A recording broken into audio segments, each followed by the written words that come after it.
chingoonawo mazwi matatu maviri aunovanamatira. Kana uchidawo kuti whatever zvamunoda kuti vagone, chingovanamatirai nokuti havazviitewo nokugona.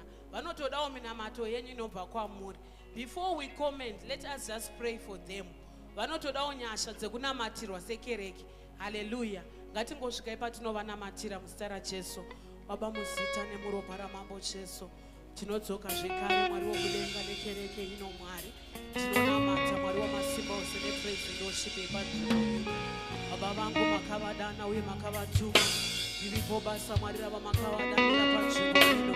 Tinonamata kuti wakaipa Mwari wokudenga ngaashayiwe simba. Tinonamata kuti wakaipa ngaashayiwe mweya mutsvene.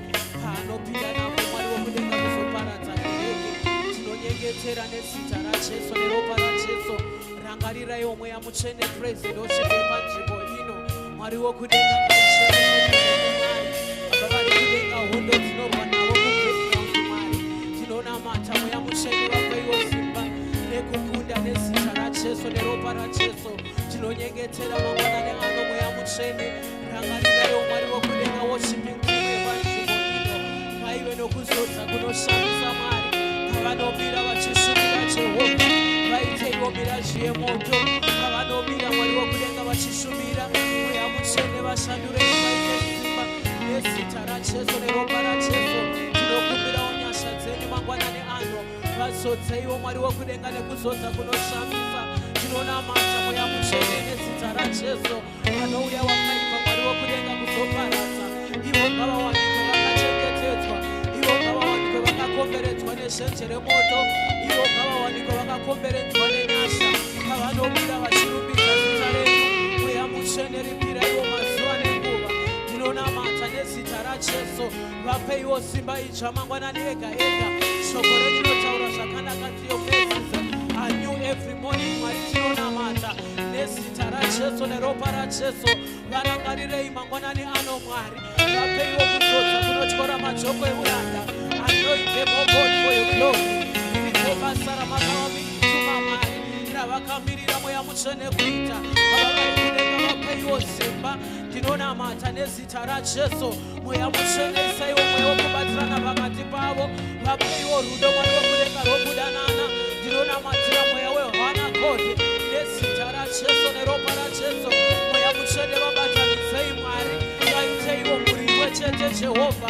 Mweya wekutakurirana mutoro chakabvire nezita raJesu neropa raJesu. Tinorayira Satani Mwari wokudenga anouya neconfusion pakati pavo mangwanani ano neropa raJesu. Mweya mutsvene vagonesei Mwari.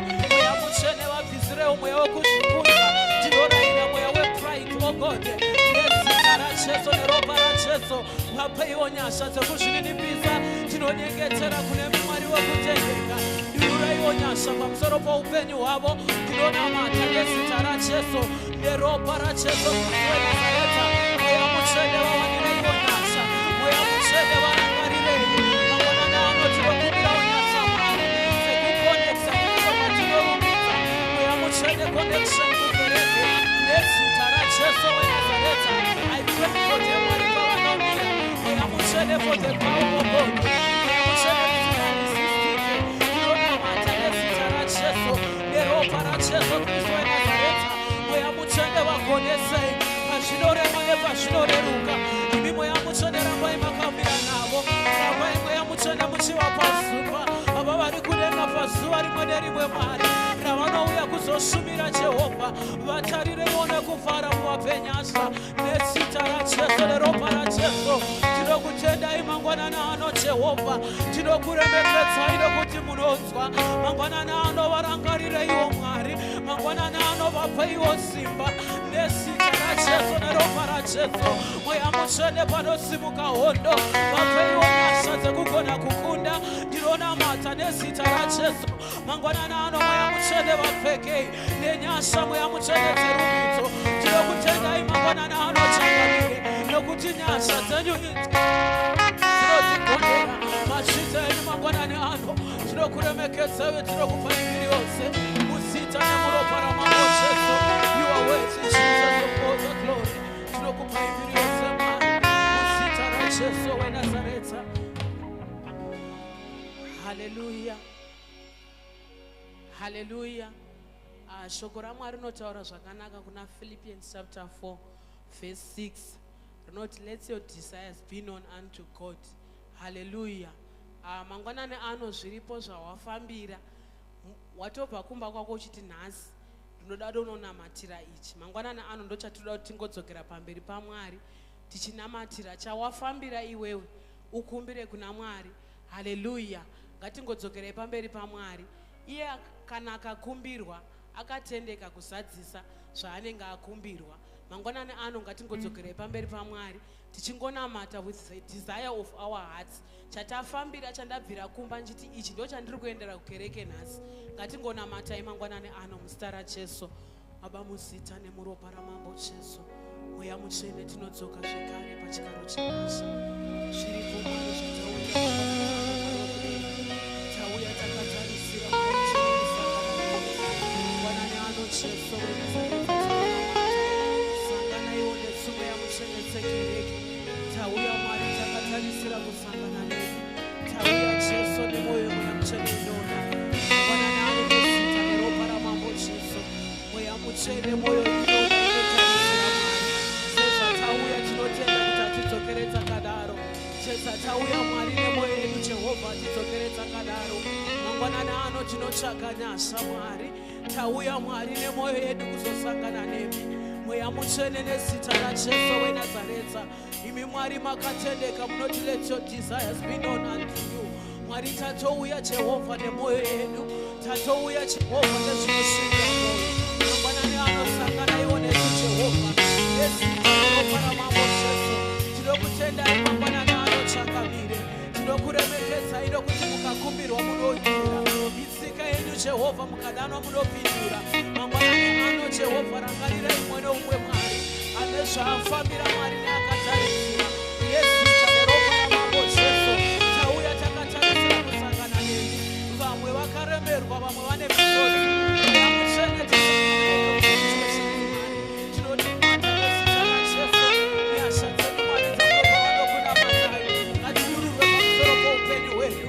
Tinokumbira nyasha dzavatumwa venenga. Nezita raJesu weNazaretha. Vakatarisira kusunungurwa ngavasunungurwe. Vane misodzi pamatama ngavanyaradzwe. Vanorwadziwa Mwari ngavarapwe. Nezita raJesu weNazaretha. Vanoda mabasa Mwari ngavarangarirwe. Mweya mutsvene vasina pokutangira ngavarangarirwe nemi Jehovha. Ngavadzokere Mweya mutsvene vabata chinobatika. Tinotenda Mweya mutsvene kune Mwari vanopindura. Mangwanani anopindura iwe minyengedzero yedu. Nezita raJesu neropa raJesu tinokutendai mangwanani ano Jesu. Tinokuremekedzai Mweya mutsvene. Mangwanani ano tsvakamire. Toraiwo nzvimbo yenyu mukati mekereke neropa raJesu Kristu weNazaretha. Tinokutendai Mwari mangwanani ano kunyangwe nepresence yenyu panzvimbo ino. Tinokuremekedzai Mwari nokuti hatina kuunganira pasina. Jesu weNazaretha, toraiwo nzvimbo yenyu neropa raJesu Kristu weNazaretha. Ava vari kudenga sevhisi yanhasi ngaisunungure vazhinji Mwari, ngairape vazhinji Jehovha, ngaisangane nevazhinji Mwari. Nezita raJesu neropa raJesu tinokutendai mangwanani ano zvoshamisa. Tinokuremekedzai nokuti munonzwa. Tinokutendai Mweya mutsvene nokuti munoitira. Maita enyu mangwanani ano nokupindura minamato. Maita enyu Jesu weNazaretha nokutotidzwa.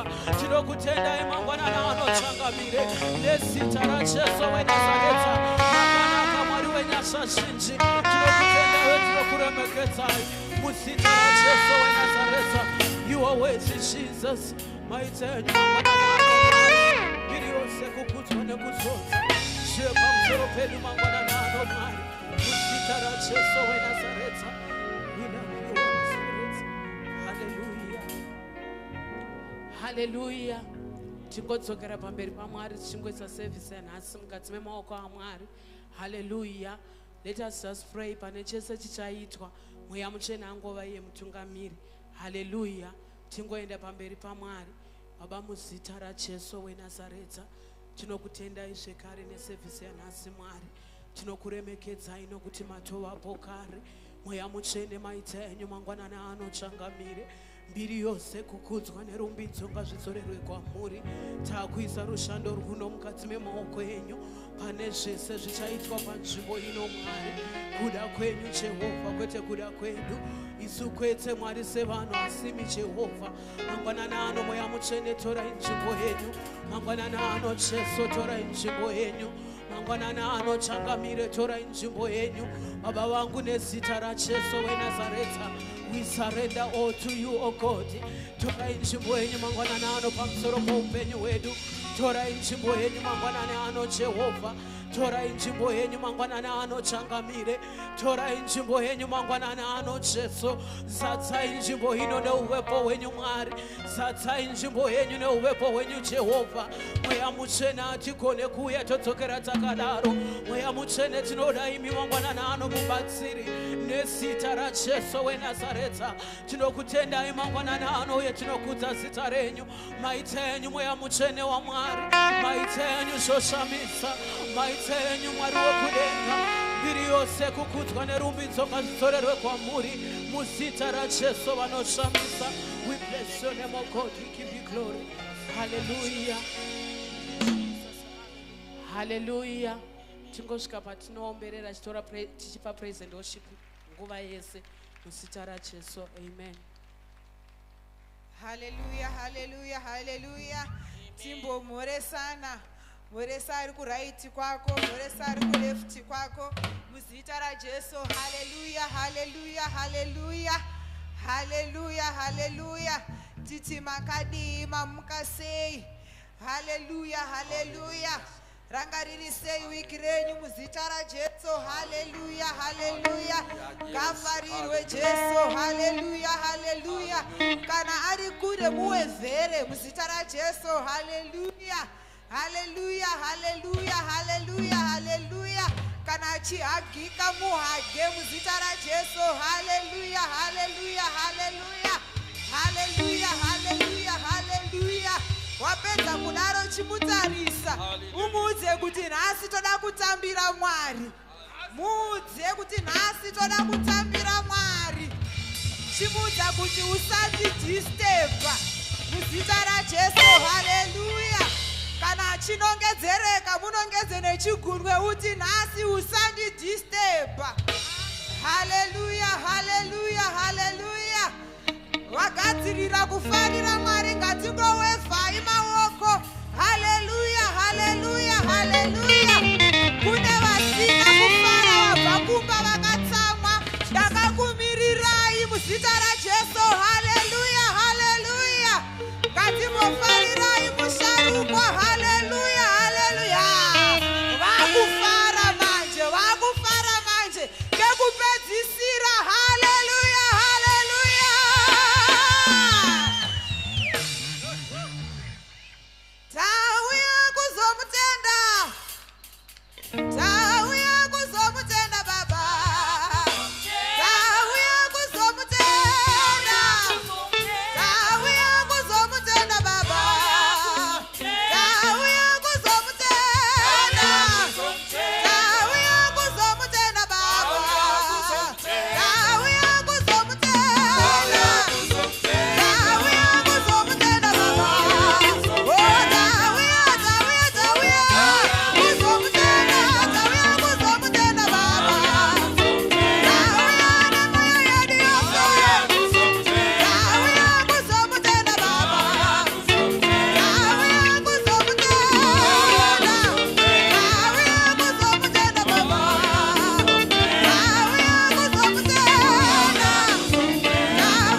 Shikaroa, Shikaroa, Shikaroa, Shikaroa, Shikaroa, Shikaroa, Shikaroa. Assim, Jesus, olha pra boca, Jesus na boca, Jesus na boca, Jesus na boca, Jesus na boca, Jesus na boca, Jesus na boca, Jesus na boca, Jesus na boca.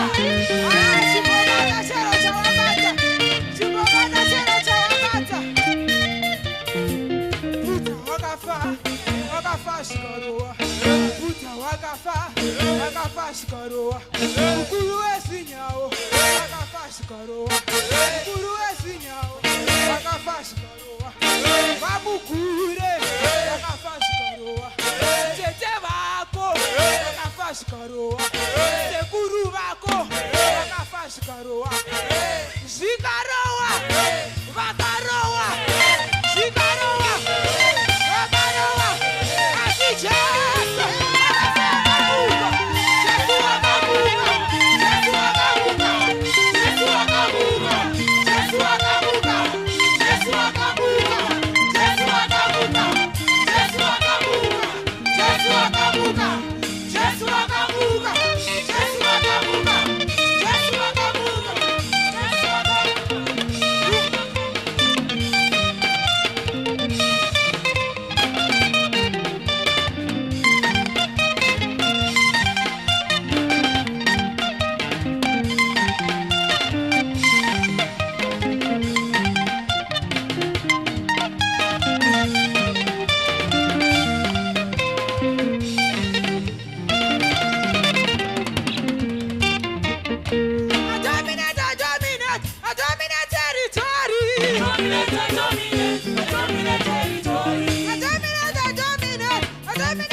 We thank you, Jesus. Hallelujah.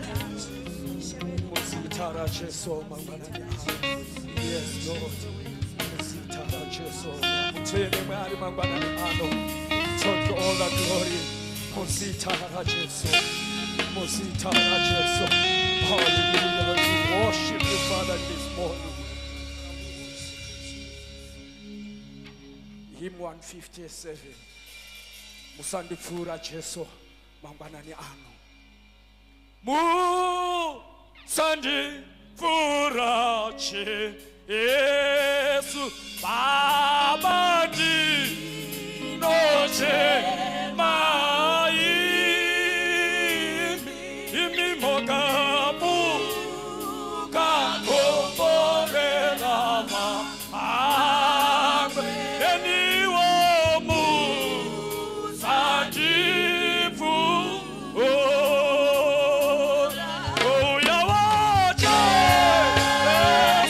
Baba,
Jesu, Mamalaniano, Mamalaniano, Jesu, Mamalaniano, Mamalaniano, Mamalaniano, Mamalaniano, Mamalaniano, Mamalaniano, Mamalaniano, Mamalaniano, Jesu, Mamalaniano, Jehovah, Mamalaniano, Jesu, Mamalaniano, Jesu, Tauya Mary, Mamalaniano, Jesu, Mamalaniano, Jesu, Mamalaniano, Jesu, Mamalaniano, Jesu, Utimusani Pura, Mamalaniano, Namata, Mamalaniano, Tenderame Amutene, Mamalaniano, Tendera the Holy Spirit, Mamalaniano, Nesitara Jesu, Nesitara Jesu, Nesitara Jesu, Nesitara Jesu, Amutene, Amutene, Amutene, Amutene, Kauya Mary, Mamalaniano, Kauya Jehovah, the Moyo Yose, Kauya the Moyo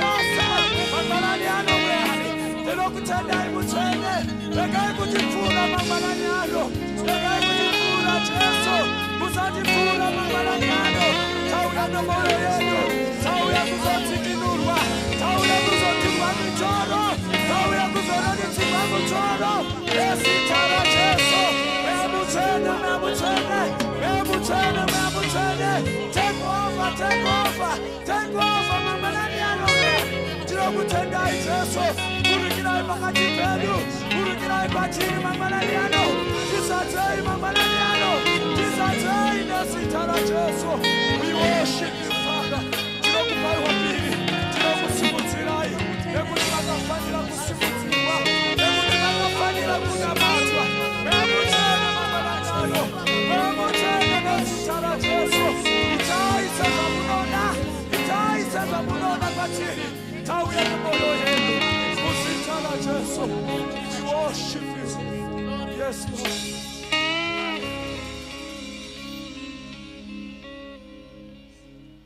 Glory, glory, glory, hallelujah.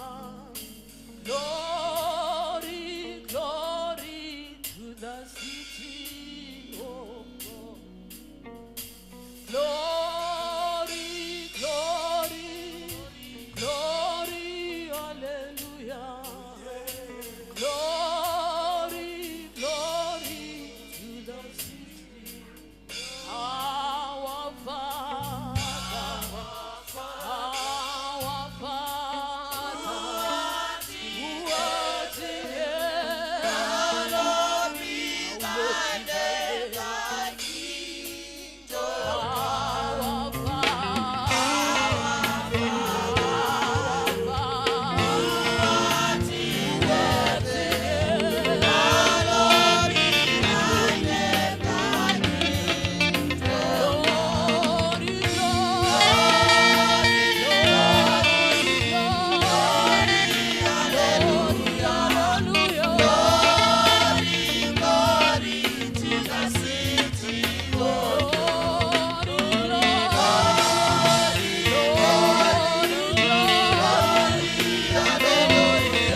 You are worthy, Jesus.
panzvimbo ino Mwari renyu zita ndironga rinamatwe renyu zita ndironga rikudzwe renyu zita ndironga risimudzirwe mangwanana anonga ribatswe neutsvene panzvimbo ino renyu zita ngarikudzwe panzvimbo ino renyu Jehovha ngarisimudzirwe mazita edu Jehovha ngaadzikisirwe renyu Jesu rataunganira Mwari risimudzirwe ripiwe mbiri mangwanana ano nezita raJesu mweya mutsvene taunganira imi mweya mutsvene taunganira imi mweya mutsvene taungira imi sanganai nesu mangwanani ano sanganai nesu Jesu sanganai nesu mangwanani ano sanganai nesu Jesu tinozvinimipisa Mwari we mangwanani ano zita renyu Mwari irori zita rinotirikana mweya mutsvene zvinhu zvinoendeka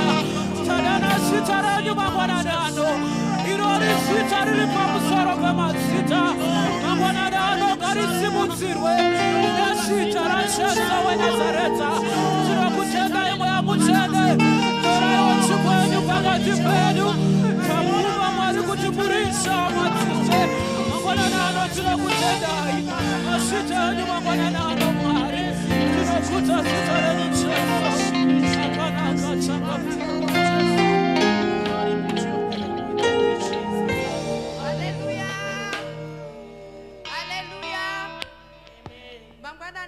kuti ungoteka bheki ungotarisa life yako Mwari zvavakakuitira mukati meupenyu hwako shoko ravo rinotaura kuti is the alpha and the omega vanosimudza marombe kubva muguruva just go back utarisa zvawakaitirwa naMwari wako pavakakusimudza nepauri toda ngoti pasvika nguva inotokumbira present worship mungonipa another song and then kana tapiwa another song munhu ongoyatsoenda kubheki umbodzokera kumashure kuti Mwari uyu vandiitirei Mwari uyu vakandibvisa kupi pandiri pano inyasha dzavo muzita raJesu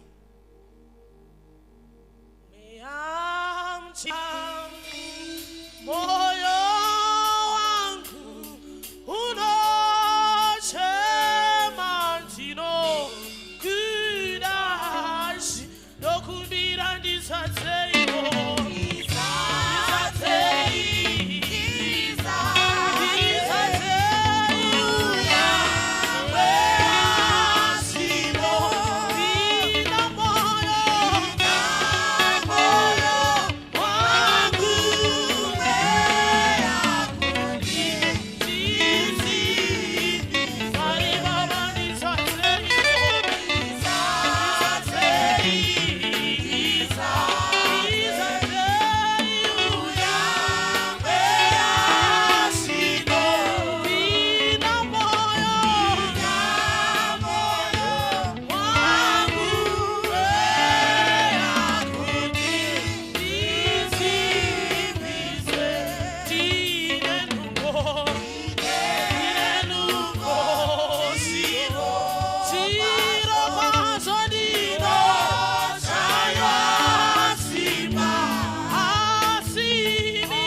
Mugaro pakati pedu.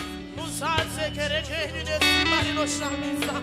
Tinokutenda imangwana nako. Nekuti kana tasungamirirwa nemimwari. Achichawi pasi kana kudzokera kumashure. Mangwanani anosatsaiwo kerekeni Mwari. Satsaiwo kerekeni mweyamusere.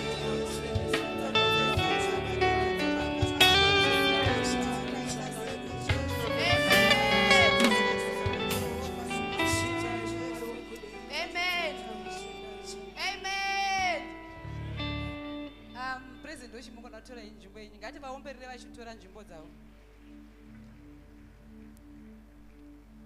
Hallelujah! Today is the day. Just tell your neighbor, today is your day. It is God. No, the Lord, the Bible says, zuva rimwe nerimwe rine nyasha dzaro. Nhasi kutori nedzimwe nyasha dziripo. Saka today is the day. Today renyasha dzasatambuwana mukati muupenyu hwedu. Panguva ino ngatimhoresei iye musharukwa, the Holy Spirit, the Alpha and the Omega, vatiunza pano. Mwari vanosimudza marombe, Mwari vanorangarira, Mwari wechirikadzi nenherera, the King of Kings, the Alpha and the Omega. There is no one like you, and like him. There is no other God besides him. Hakuna wakafanana naye. Ngatimupe mbiri yese mangwananano. Muzita ra Jesu. Hallelujah. Hallelujah. Mwari ndimwari wakanaka. Vakatipa handichakupai vafudzi vari pamoyo wangu. Saka vafudzi vatakapiwa Pastor Jiriji namama vakabva pamoyo waMwari, the great God. Mwari vanotida. Panguva ino ngatikwazisei vafudzi vatakapiwa muzita nemuropa. Hallelujah. Hallelujah. Sunday school muriko here? Sunday school. Hallelujah. Ngatimhoresei vana vedu veSunday school vachinda makalasi kwavo muzita. Hallelujah. Tingatora here nzvimbo dzedu.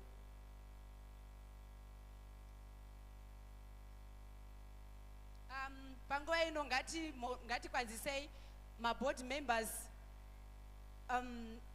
church board, zvese ladies board muzita raJesu. Hallelujah.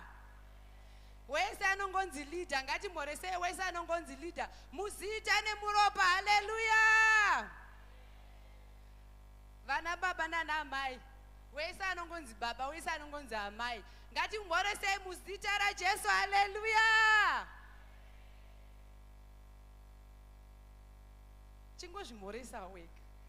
Chingozvimhoresa wega. Just tell yourself that I love myself. Chingozvimhoresa, chingozvipa that smile muzita raJesu. Hallelujah.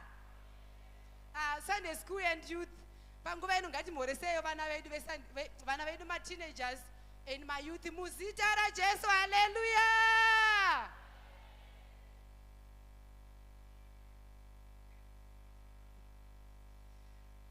Young my items. One item. Sister Blessing, one song. Sister Blessing. Ngati vaomberera mumaoko vachiuya. Ndinokukwazisai mose nezita raJesu. Ndinokukwazisai mama nadhedhi. Ndinokudai zvokuti. Nhasi ndoda kumboimbawo nziyo. Mweya muchena achitungamira nokuti handigoni kuita ndiri ndega. I'm just a vessel that is being used. Thank you. Ngirozi dzinoimba hosana, dzinoimba ngirozi idzo dzinoimba haleluya, dzinoimba ngirozi dzinoimba hosana, dzinoimba ngirozi idzo dzinoimba haleluya, dzinoimba mufaro uyu mufaro uri kudenga, dzinoimba mufaro uyu mufaro uri kudenga, dzinoimba hosana, dzinoimba ngirozi, dzinoimba hosana, dzinoimba haleluya, dzinoimba dzatarisa pasi, dzinoimba dzatarisawo vana vevanhu, dzinoimba vachinamata Mwari nemwoyo wese ngirozi, dzinoimba hosana, dzinoimba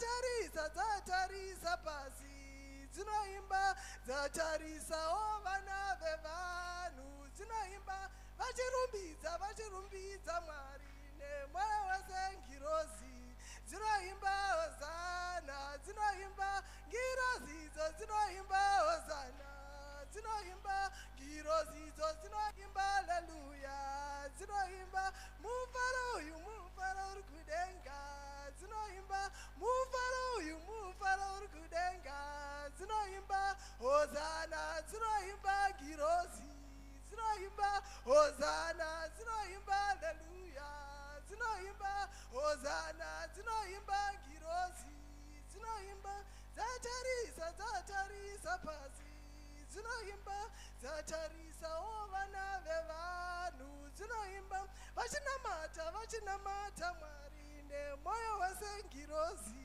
dzinoimba hosana, dzinoimba ngirozi, dzinoimba haleluya, dzinoimba ngirozidzo, dzinoimba hosana, dzinoimba ngirozidzo, dzinoimba hosana, dzinoimba ngirozidzo, dzinoimba haleluya, dzinoimba mufaro uyu mufaro uri kudenga, dzinoimba mufaro uyu mufaro uri kudenga, dzinoimba.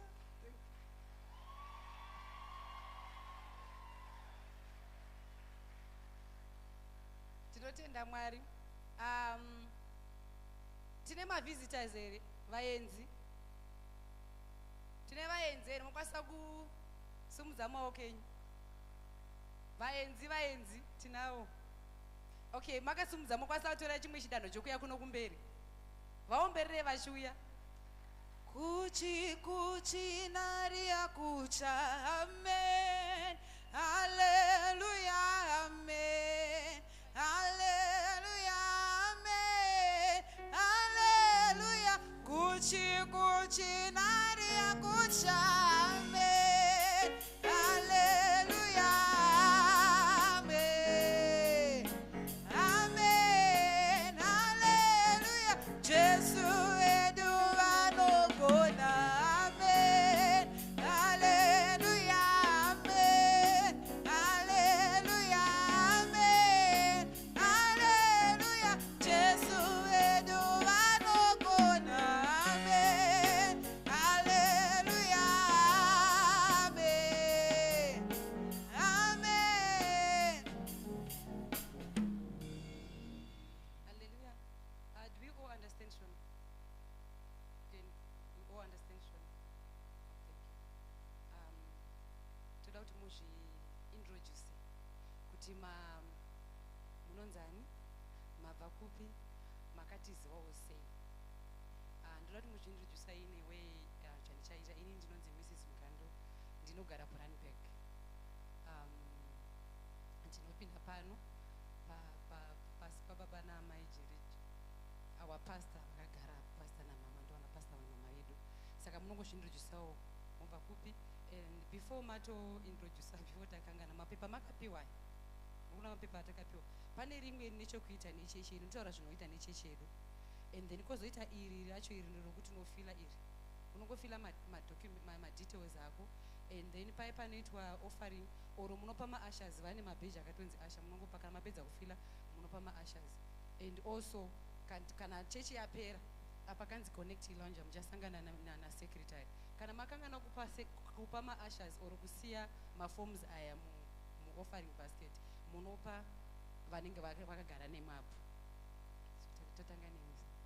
Uye mufana kutaura kuti muri sister here oro muri amai here.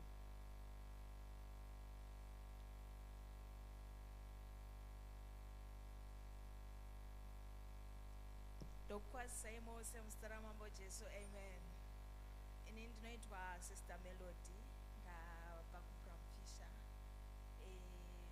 Ndaipinda AFM kubva ndiri kuZimbabwe, saka ndakoti regai ndipinde neni nhasi pamwe nekuenda mberi, amen. Ndinokwazisai mese muzita ramambo Jesu, amen. Ini ndinoitwa Gogo Machiridza, ndakashanya kuvana vangu baba namai Machiridza vanogara kuno.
tinobva kubramfisha muzita rajesu amen. Amen. Ndokwazai Moses tarangu tunoti Collins Shona. Ndogara kuTrust Jolly. Ndakanane times nambopinda church. Ndaipinda Lutheran back in Zimbabwe. So I got invited na Eva May. So angani time I was invited. And finally today I came through and I'm happy to be here. Tinotenda zvikuru visitors. Don't forget the forms and also after service kuenda uko. Munokwanisa kutora nzvimbo dzenyu. Ngativaomberere vachigarawo pasi.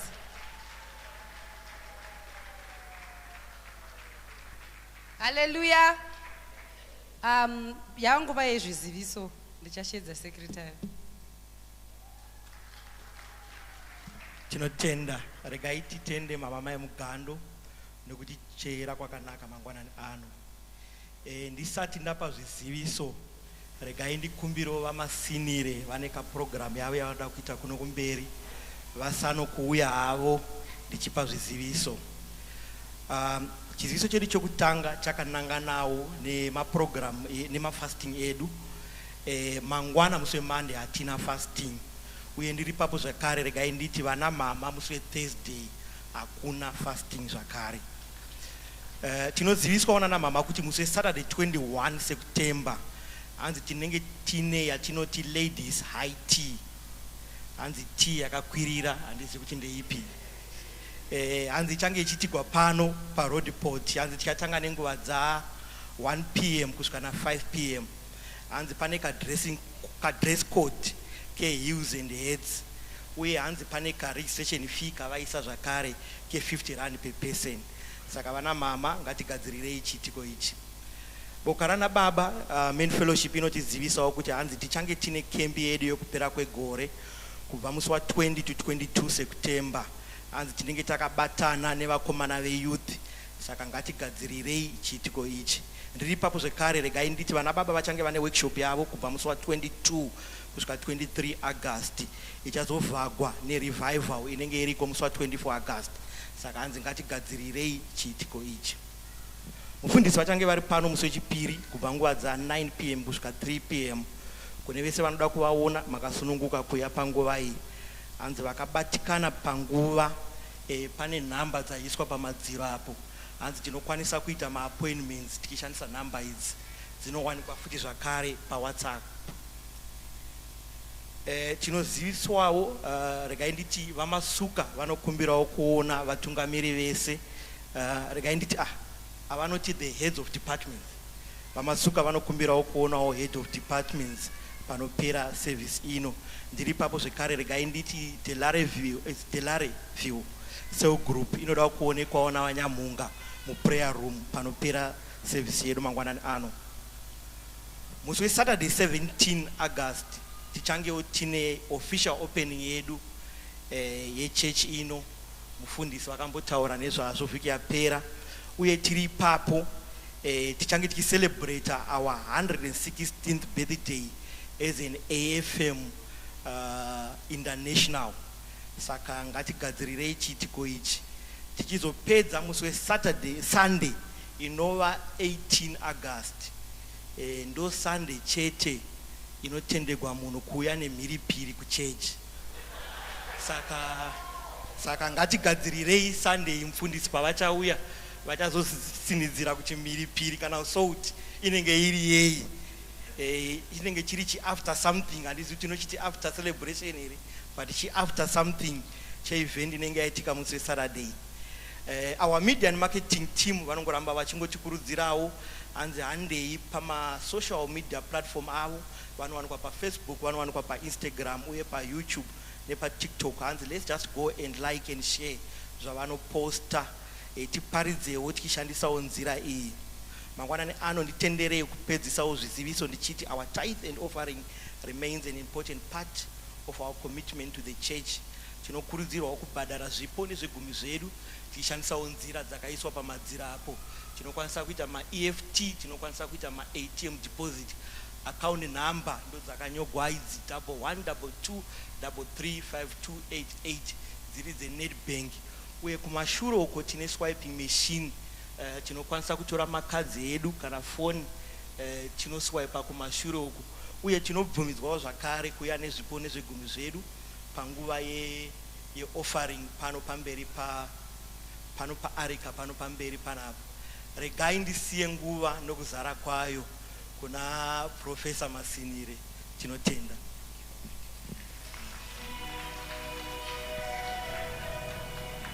Amen, amen church. Tokumbira woka dariro panapa. Shoma. Pachamboita ka movement pichana. Saka ndinokumbira vana baba vane zvavagadzirira vana mai vafambe vachiuya kuno nekukurumidza.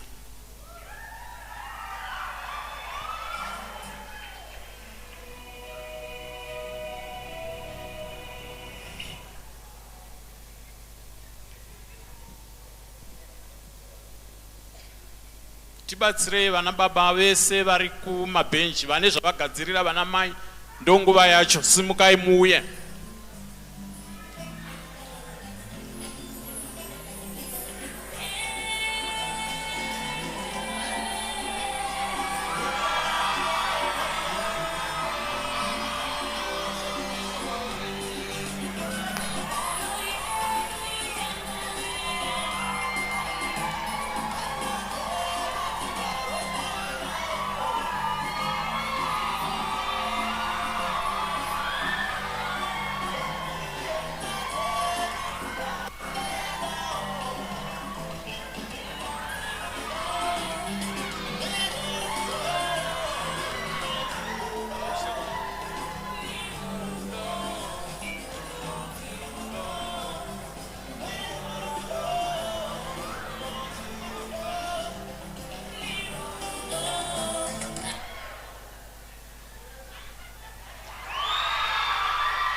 Okay, tichakumbirawo vana mai vese, vana baba vakamira kumberi kunoko, vamire, vanogona kumira paline apa, vamwe apa padhuze nepamuri.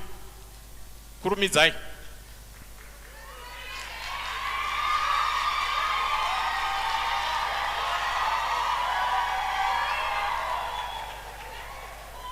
Ngati tikavara vana mai, hamusi kuvona vana baba venyu here uko. Musadaro kaimi.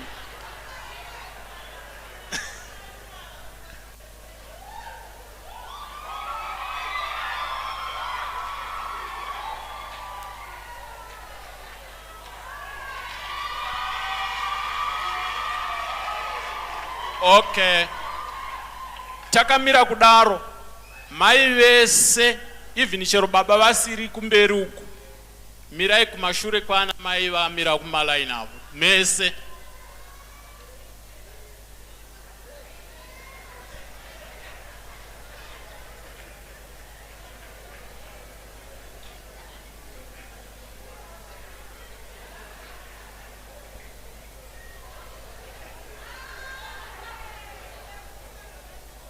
Amen, amen church. Saka maona zvaitwa nasekuru nambuya. Vamwe vese ndichakupai homework munonozviita kumba.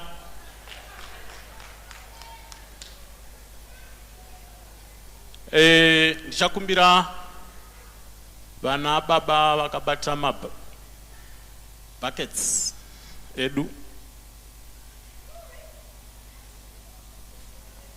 Saka tine choice assorted. Akambotaugwa nasekuru zvakati ndo atati vana mai mumborangarira zvamakaitirwa kare nana baba. Ndichakumbira ngatitange neline iri. Baba, wonai mai venyu vachiuya muchiuya kumberi nepasuro yenyu chigamuchidza mai. Kurumidzai.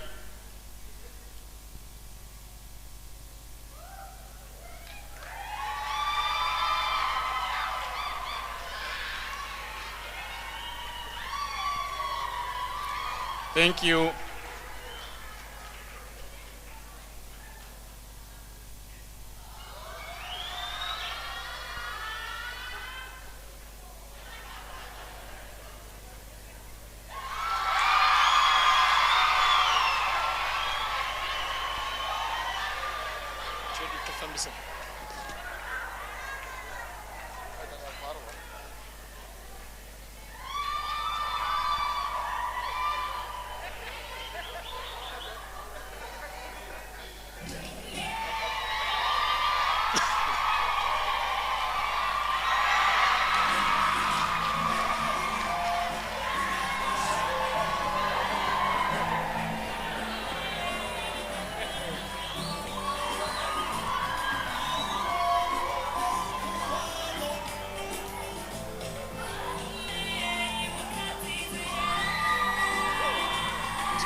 Atinde.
kusvika uyai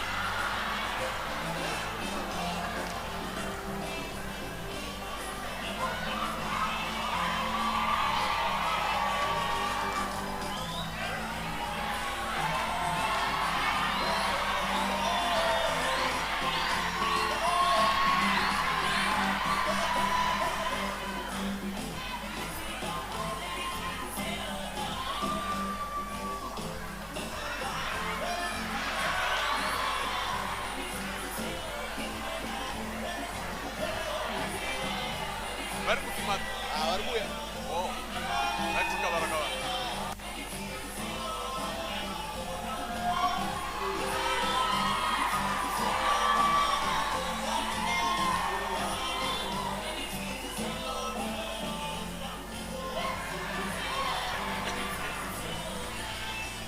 uyai vana mai uyai vari kumalaini ari kumberi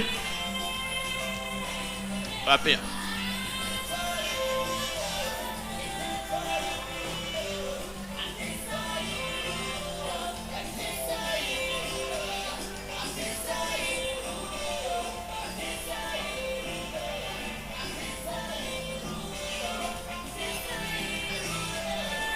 emtorevo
hakuna variko teindai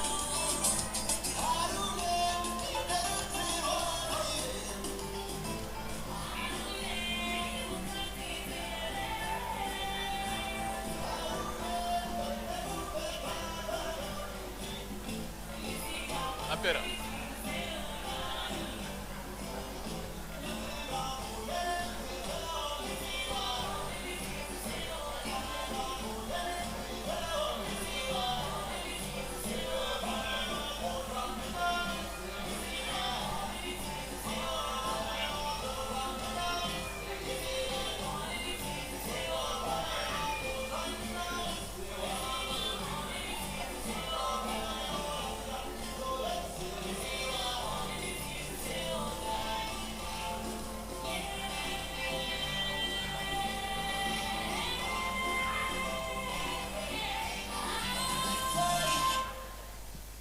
Hallelujah church. Kana baba vakabereka vana vanogona zvimwe zvinongozoitiwa pamusha maprograma havanyanyo kupinda mukati asi vanongozoona kuti vakomana vari kuita zvimwe zvinhu.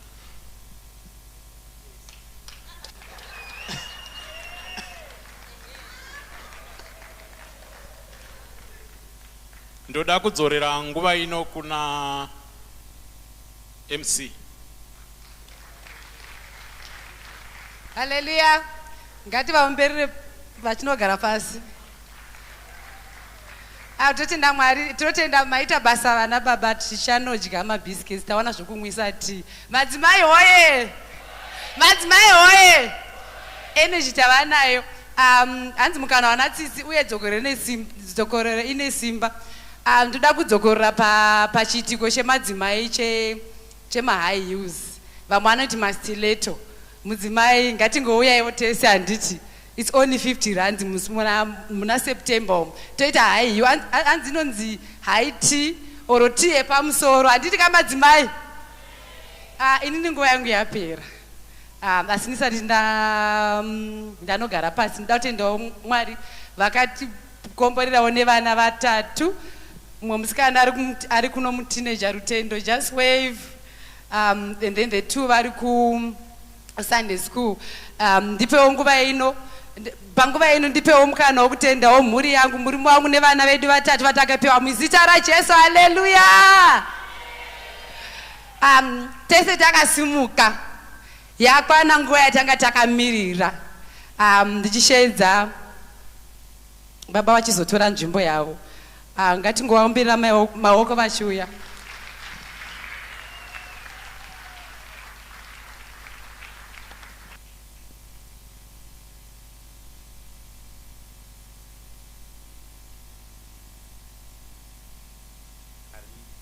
Zvakare mangwanani anhasi nenyasha dzekumuka tiri vapenyu, nenyasha dzekuona zuva, nenyasha dzekunzwa kuna She. Regai ndigamuchire vanga vachitiitira zvakanaka, Sister Gracious vanga vachilida kuintercession pamwe chete nekupraise team. Mwari vakuitirei zvakanaka muzita raJesu. Amen. Tigogamuchira zvakare mai Mugando vanga vachicheya muzita raJesu. Haleluya, haleluya. Umbozvifarirawo iwewe nekuuya kuchechi. Mwari verugare vakuitire zvakanaka.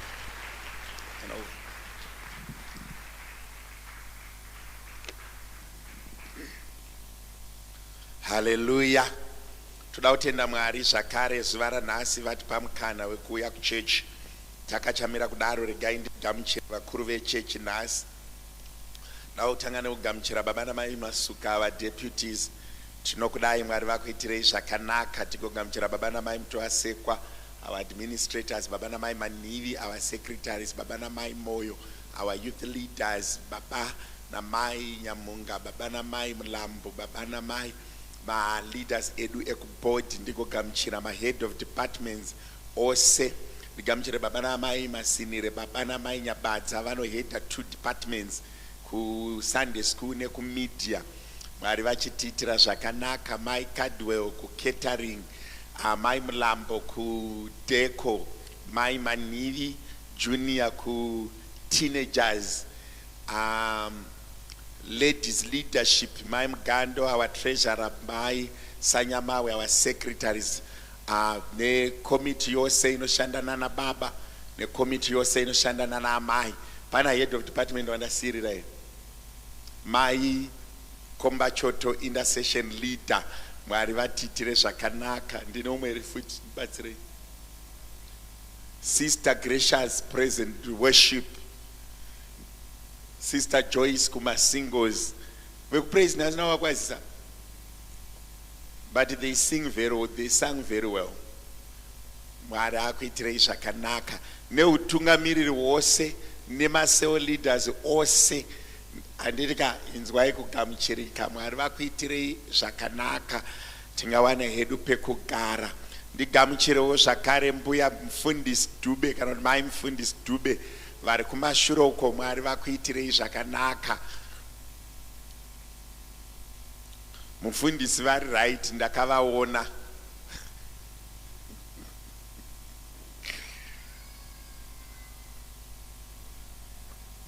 Tinokudza Mwari.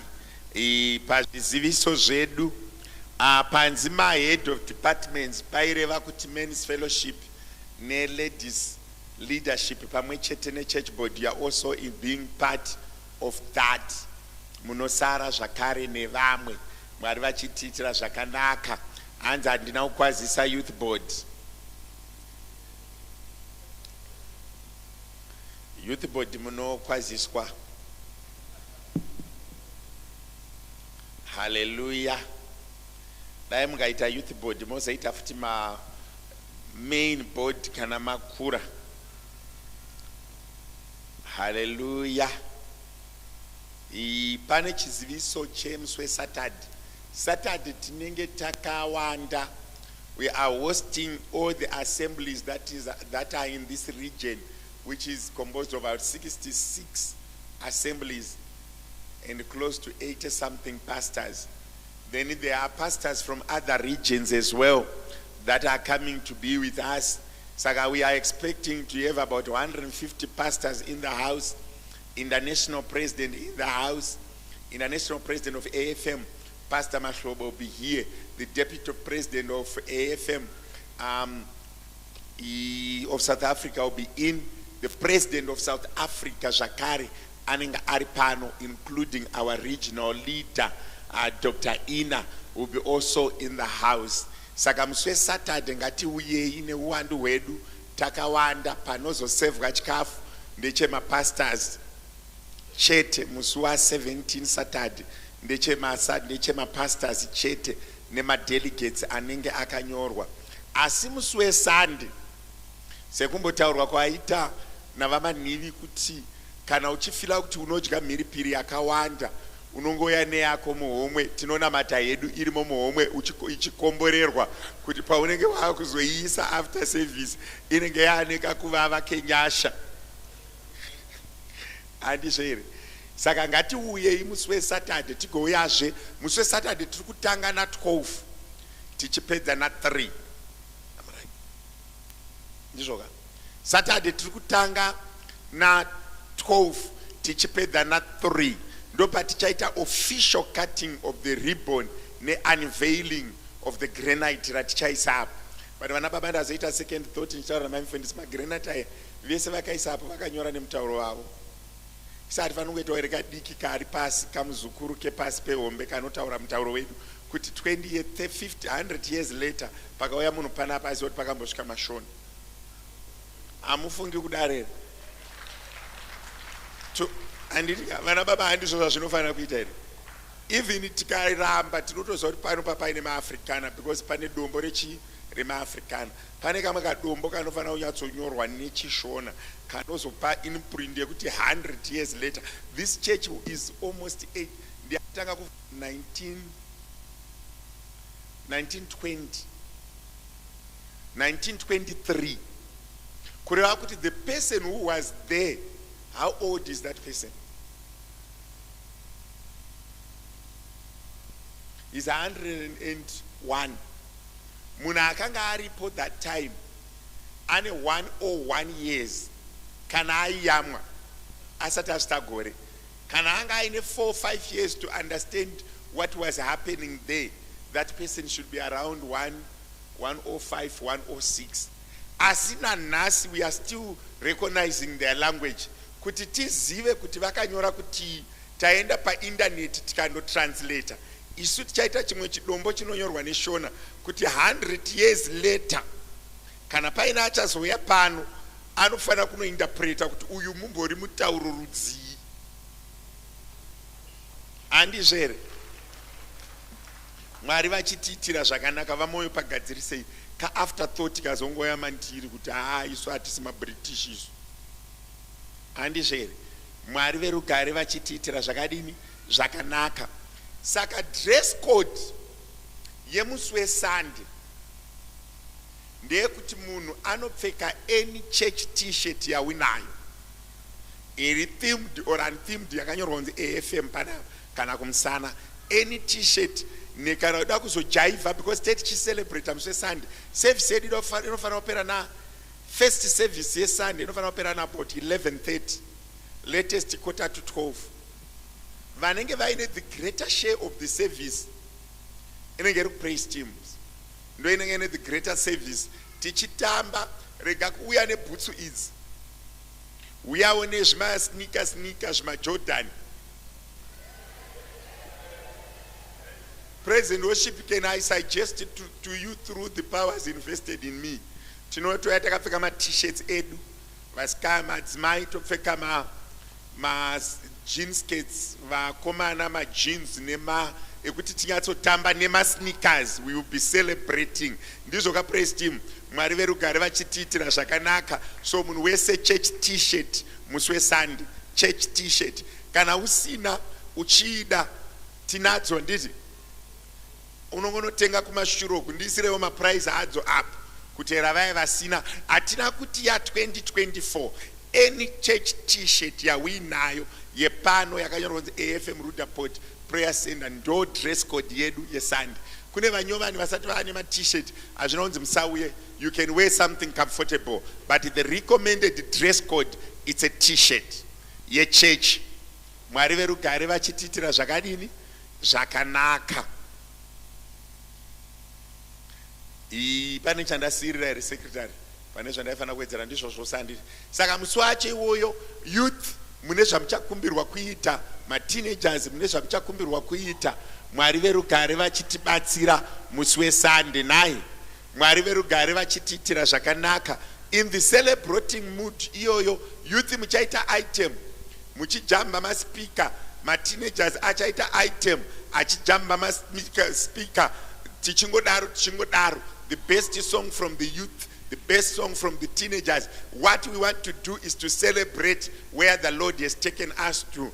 Kana tapedza tobva taita ushumiri hwekudya chikafu chinenge chiripo. Mwari verugare vachitiitira zvakadini zvakanaka, vari kutirongera vari busy kutirongera. Mwari verugare vachikudzwa. Then Saturday kurumidzai kuuya mubate 11:30 quarter to 12 pekugara pachanetsa. We are approximating kuti vanhu vanenge vari between 4.5 to 5,000 on Saturday. Ende mukakurumidza kuuya ndikuti muone tichikata ribbon, because tichatanga neribbon non-veiling. Toya kuno present worship yedu ndeinenge iri in control. Ini ndichapa futi speech kuma kwekutanga kweservice. Saka panokwana 12:30 pamwe nendatopa speech. Vaya vajaira kunonoka unosvika segment yedu yadarika. Ngatikurumidzei. Our present worship will be ministering to that big congregation. Ndanga nchikumbira kuti vekupraise Mwari akubatsirei kuti pavanenge vakuzominista yavo vanhu vangoti dzosaika vaya vambotanga zvitinakidzei. Saka nyatsai kupolisha zvitiitire zvakadini zvakanaka. Mwari verugare vachikudzwa. Saka tinosangana Saturday pano, tinosangana zveSunday pano. Mwari verugare vachidini vachikudzwa. Then the other Saturday iyo kana Mwari ukantibatsira combined namaimfundisi toda kuziva ma-new families atisingazivi. Saka that Saturday after this one yecelebration vanhu vese vanoti handisati nambotaura namufundisi kana namama, munongouya semhuri, baba nevana namai, kana kuti mai nevana, kana kuti wega, kana uchiri mhuri ichisati ichiri omnipresent, ichiri pamunhu wani yese. Andika saka tichida kuona vanhu kubva nenguva dza9 kusvika tapedza. Tichida kungoona vanhu vese mafamilies. Kune mumwe munoti handisana mbotaura namufundisi handivazivi. Tikuzivei imi mugotizivavo. Saka munongouya semhuri, kana uri wemhuri yese unongouya wakadaro. Zvotiitira zvakadini zvakanaka. From there tozobhuka ma-appointments ekuvhitizitirana kudzimba tambozivana pano. Mwari vachitiitira zvakanaka. Ukati 17 plus 7 that's 23 anditika 22 24 ndo same yatine program ne-men's fellowship anditi. Saka tichaita men's fellowship Saturday yacho tosangana na 2 ndizvo here vamasinini. Saka tinotanga kuona vanhu mafamilies aya maybe kutobva nenguva dza8 maimfundisi vachizodzokera kumba na2 ini ndichizoenderera mberi ne-men's fellowship. Vamaita henyu vakomana nekupa mama chipo.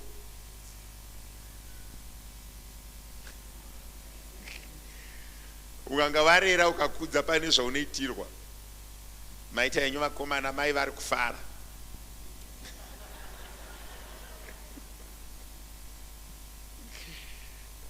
Hallelujah. Tagarisa kwenguva yakareba. Can we stand up? Praise him. Ranaka la Jesu ra idzidzisa ruindano kuteura. Ranaka la Jesu ra ngonamatirawo kuti mufundisi pavari kushumira ndinodawo kuenda kumba ndine chimwe chinhu chandabata changa chisina kujairika. Mwari verugare vachitiitira zvakanaka. Patiri kuimba this hymn, ingoti Mwari wekudenga muservice ino iyi pari kutaura muranda wenyu ngapava nechimwe chinhu chitsva chandanga ndisati ndazarurirwa chandiri kuzarurirwa muservice ino, because Mwari vane tsika yekuvhura marevelations pamagatherings akaita seanaya. Tichiimbirwa nepraise and worship. Rakanaka hiro zuva randakatenda kunase moyo wangu ara zvako utano wose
mangwanani anosviratidze iye munotifanya sekurinda nekuteura tinokutenda Jesu mangwanani ano zvekare tadzoka kwamuri Mwari vanoswa Jesu wenazareta makatidzidzisa kurinda nekuteura pazvose tinokutendai mangwanani ano zvekare iye misimba redu panguva yekuremerwa mangwanani ano tadzoka zvekare kwamuri Mwari mangwanani ano tadzoka zvekare Jehovha tisangane upenyu hwedu Mwari patikuzerera shoko taura isevenze moyo mangwanani ako mweya mutsvene taura izwi renyu rinesimba taunganira kunzwa kutaura kwenyu Mwari nezita raJesu weNazareta mweya mutsvene tinonamata mangwanani ano taura ise zvamunoda Mwari munaro shoko rakaringana neupenyu hwedu munaro shoko rakaringana neumwe neumwe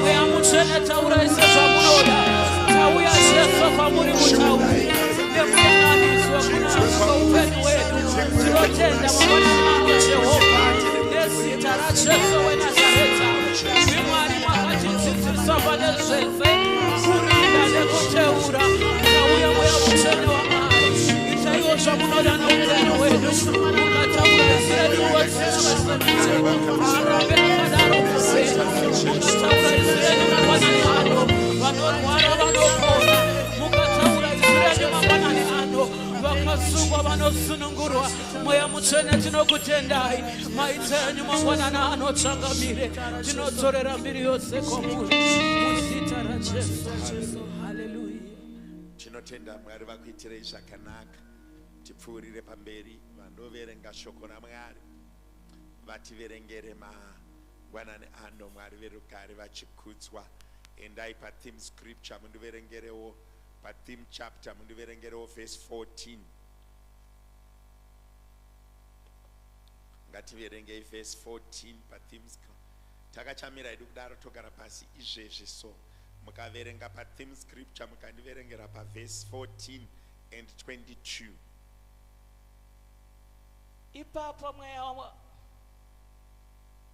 ipapo mweya waMwari wakauya pana Jahazi vakomana dzimai mamaiki ari on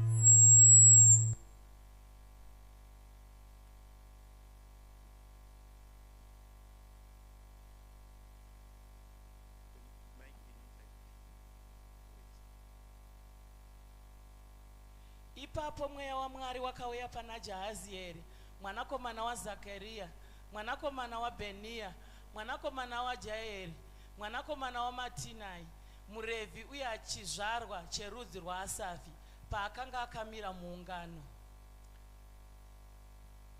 The Spirit of the Lord came upon Jehaziel, the son of Zechariah, the son of Benia, the son of Joel, and the son of Mattaniah, a Levite of the sons of Asaph, in the midst of the assembly.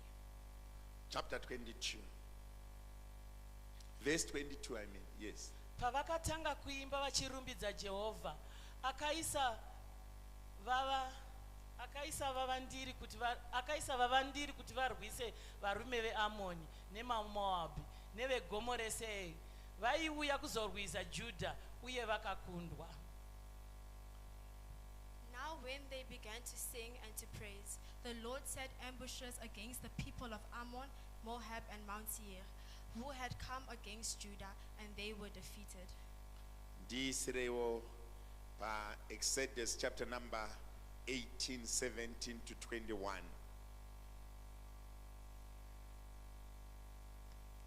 Exodus chapter number 18, verse 17 to 21. Tezvara vaMozisi vakapindura vakati, zvauri kuita hazvina kunaka. Iwe nevanhu ava vanouya kwauri muchangozvinetsa chete, basa iri rinorema kwazvo kwauri, haungagoni kuriita uri woga. Nditeerere iye zvino, uye ndichakupa zano, uye Mwari ngaave newe. Iwe unofanira kuva mumiririri wevanhu pamberi paMwari, uye iwe unogouyisa magakava avo. Uvadzidzise mitemo uye mirayiro, ugovaratidza nzira yekurarama nemabasa avanofanira kuita. asi sarudza varume vanokwanisa kubva pakati pevanhu vose, varume vanotya Mwari, varume vakatendeka, vanovenga fufuro, ugovagadza samachinda pamusoro pezviuru, pamusoro pemazana, pamusoro pemakumi mashanu nepamusoro pegumi.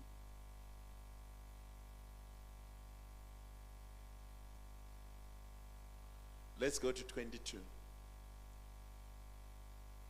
Uvaite kuti vashande sevatongi vevanhu panguva dzose, asi uvaite kuti vauye kwauri nenyaya dzose dzakaoma, nyaya dzakareruka, ngavatonge ivo pachavo. Izvozvo zvicharerutsa mutoro wako nekuti vanenge vachigovana newe. And the English version. So Moses' father-in-law said to him, "The good thing you do is not good. Both you and these people who are with you will surely wear yourselves out, for this thing is too much for you. You are not able to perform it by yourself. Listen now to my voice. I will give you counsel, and God will be with you. Stand before God for the people, so that you may bring the difficulties to God. And you shall teach them the statutes of the laws, and show them the way in which they must walk, and the work they must do. Moreover, you shall select from all the people able men, such as fear God, men of truth, hating covetousness, and place such over them to be rulers of thousands, rulers of hundreds, and rulers of fifties, and rulers of tens. And let them judge the people at all times. Then it will be that every great matter they shall bring to you, but every small matter they themselves shall judge. So it will be easier for you, for they will bear the burden with you."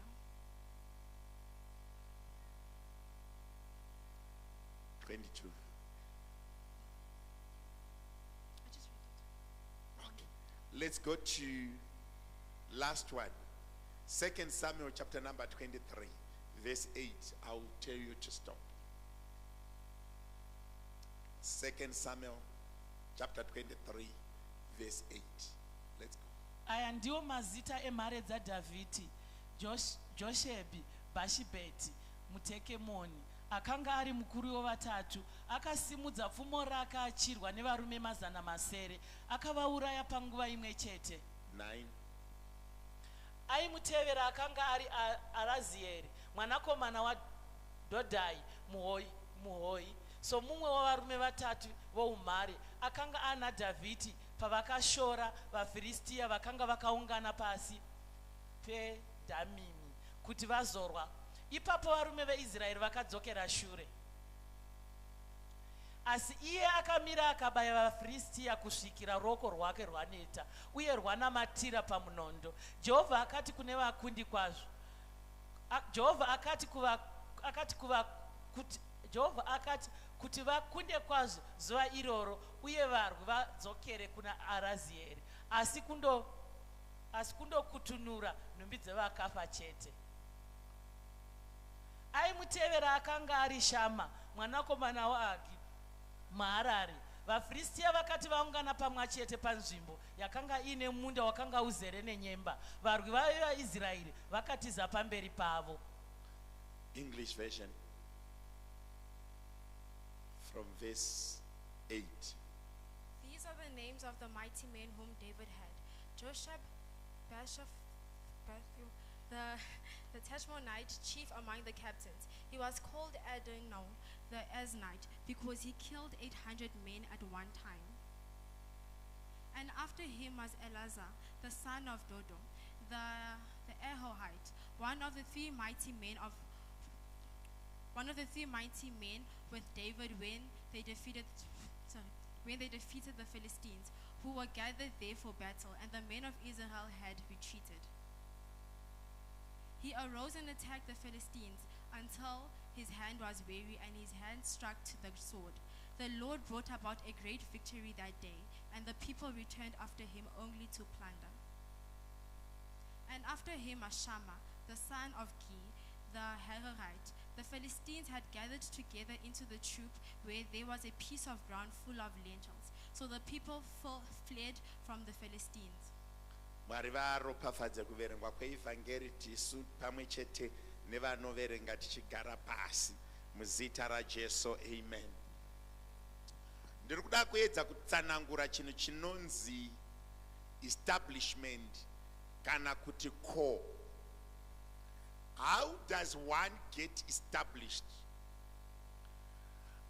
Establishment inouya nema-facets akawanda. When God is about to establish a person, he builds chinhu chinonzi team. There's no one who is going to be established to succeed, or to prosper, or to enjoy life without a team. Unaona kuti the actual person, kana kuti the visionary, sometimes he does not do much. The dirty work is done by people around the visionary. Kune varume nevakadzi vakamisikidzwa naMwari kuzotakura chinhu chinonzi vision yemunhu. Ukaona chakuvadza vanhu pa-establishment kana pakuenda kumberi ispirit yekufunga kuti I need to do it all by myself. The lack of trust of people around you, starting from your children, your spouse, your siblings.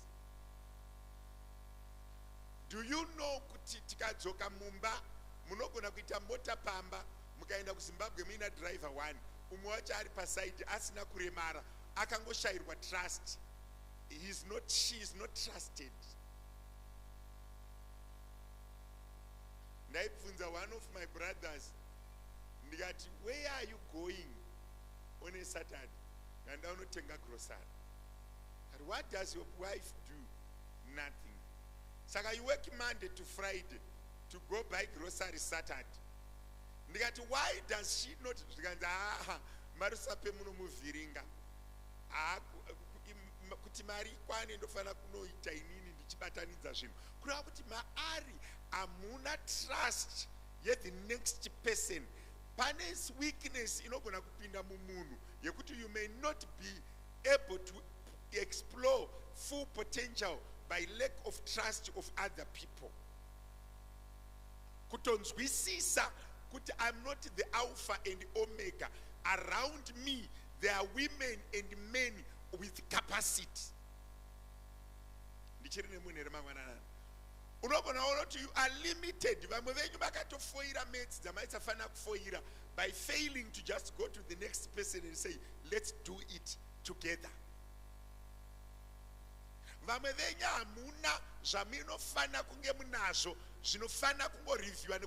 God is raising champions, he raises it with others. You work with others. There is no warrior without other warriors. Iron sharpens iron. There should be some rubbing of shoulders.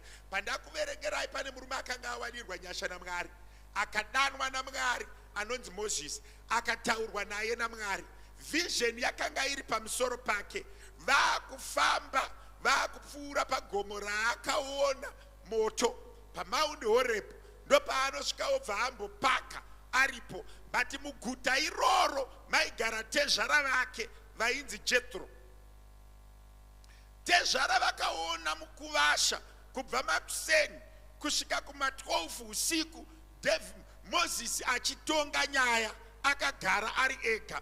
Kusvika tezvara vazomuti, shamwari yauri kutamba iyi hauigoni, vanhu ava vakawandisa.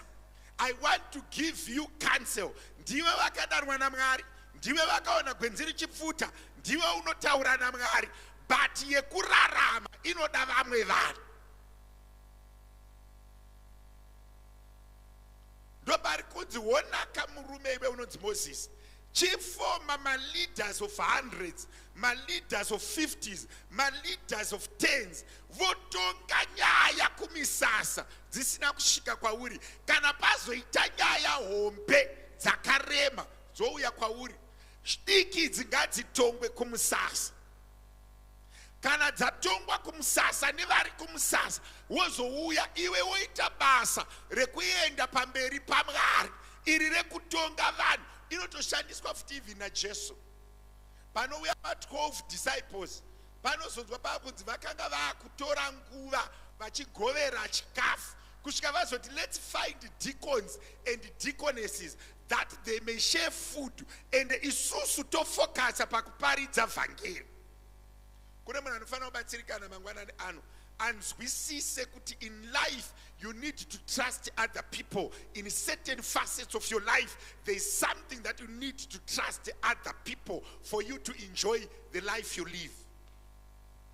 Yamuri kuda last year pane gore rataiti kana uchida uye uchitenda uchadya zvakakora zvenyika, gore ino tikutaura nyaya establishment. You can be established but very poor. Why? You have failed to use resources around you. Ndoda kupa example yemunhu anenge atenga imba ine 7 bedrooms. 7 bedrooms, 6 common rooms, 6 bathrooms. Iori mukadzi wani woti imba yangu ndotsvaira ndeka. Every morning you need to go 7 bedrooms, 6 common rooms, 6 bathrooms. Uda kuisa makusheni pamalounge 4. Unoita muranda. You just need to let go things and say certain things are done for me by others, and you need to trust your lieutenants. In life you must create a band of lieutenants, people that stand for you in season and out of season. And you must go before the Lord and say, God, create a strategic team for me. You need a strategic team that is behind you. Vamwe venyu vana vari kurasika because makati zvese ndinoita ndega. Pane pamwe paunoda vamwe vanhu. Ndosaka Mwari vasina kukusika uri one. When God created a man, he constituted chinhu chinonzi family, he constituted chinhu chinonzi church, he constituted chinhu chinonzi chikoro, he constituted things, support structures. You need to let go certain things and start to trust structures. There is no regai ndikupe this scenario.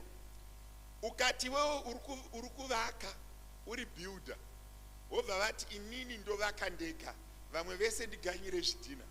Unogona kubuditsa a very good building, a very good looking building, but the maximum a bricklayer can do per day is 700 bricks. Most bricklayers, they do 350 to 500 per day. But ukatsvaga vanhu 10 vanovaka, wobva vabuditsa output of 300 times 10 maisa zvidhina 3000.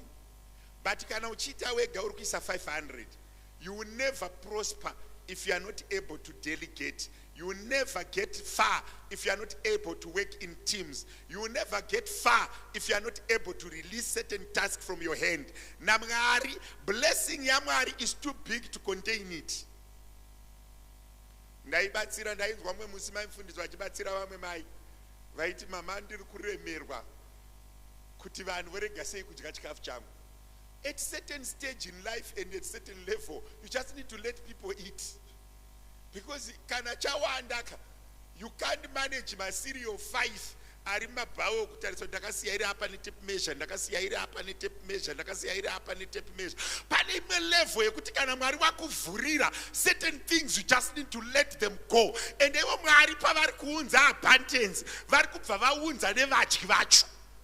When God is opening doors for you, he is even also opening the doors for people to come and feast on those doors. There is no one who is being blessed for one. When God is blessing one, there are 20 behind. When God is appointing one, there is 20 behind. Panosimudzwa mambo, panosimudzwa nevaranda. But varanda vararami vasingadyi, vanotodya chagadzirwa patafura yechavakasimudzirwa.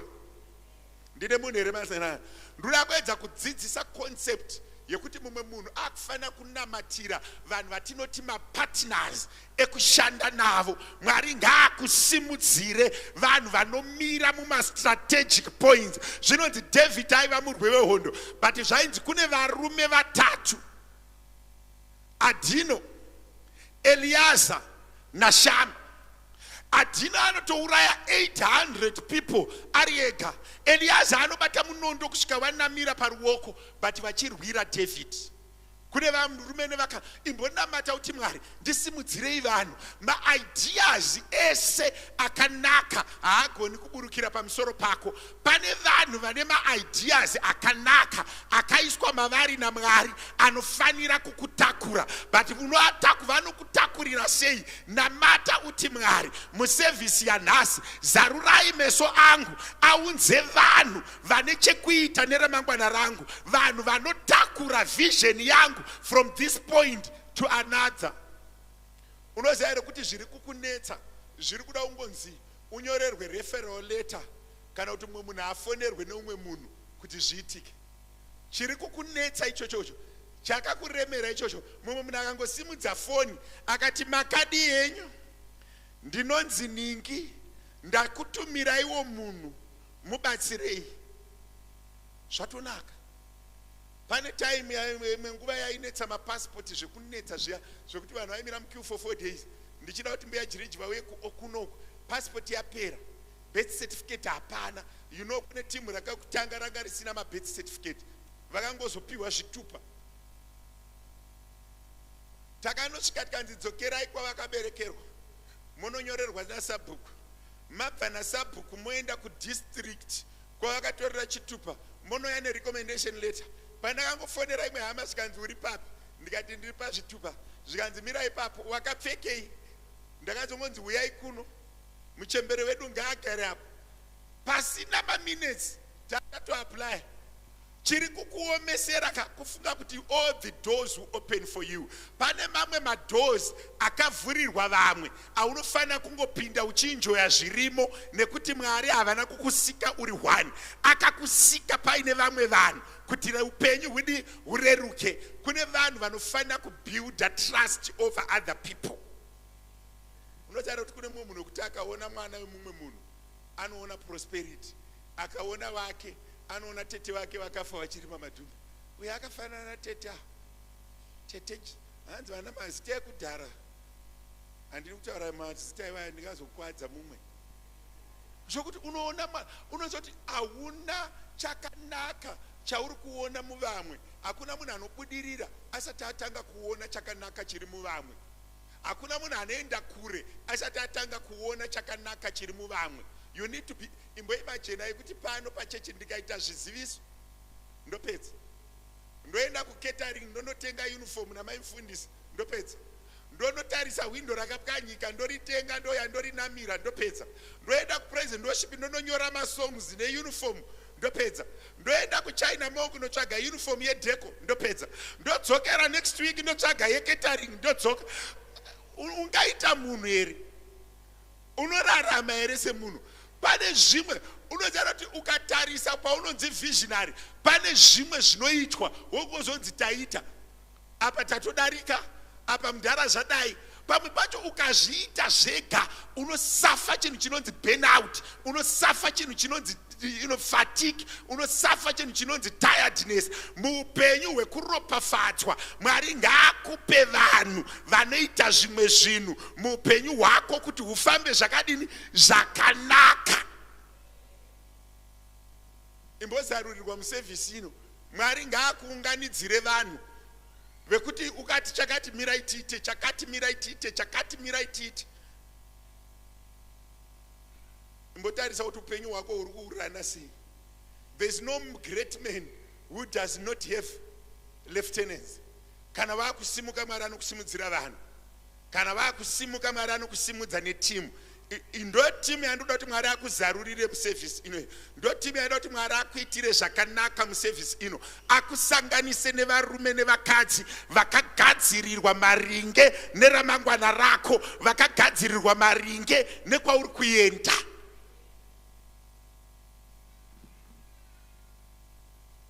Izvi kune vanhu vekuti ndikuedza kudzidzisa chinhu chinonzi God can.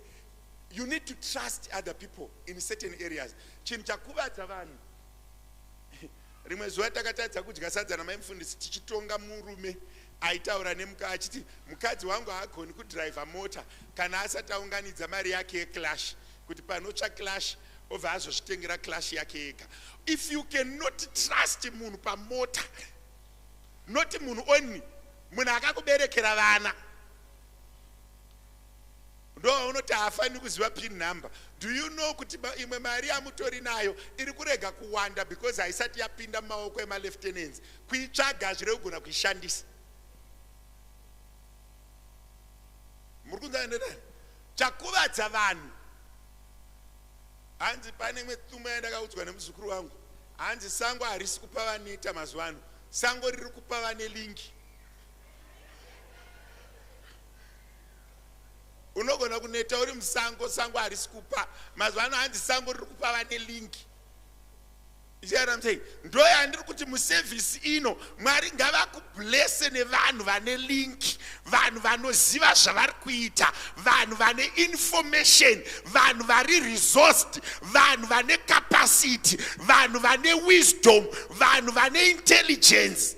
Ukatarisa every successful head of state or every successful pastor or every successful person or every successful MD ane capacity yekuunganidza vanhu vane potential, ane capacity yekudevelopa potential, ane capacity yekuidentifya potential. Iye ari kumashuri.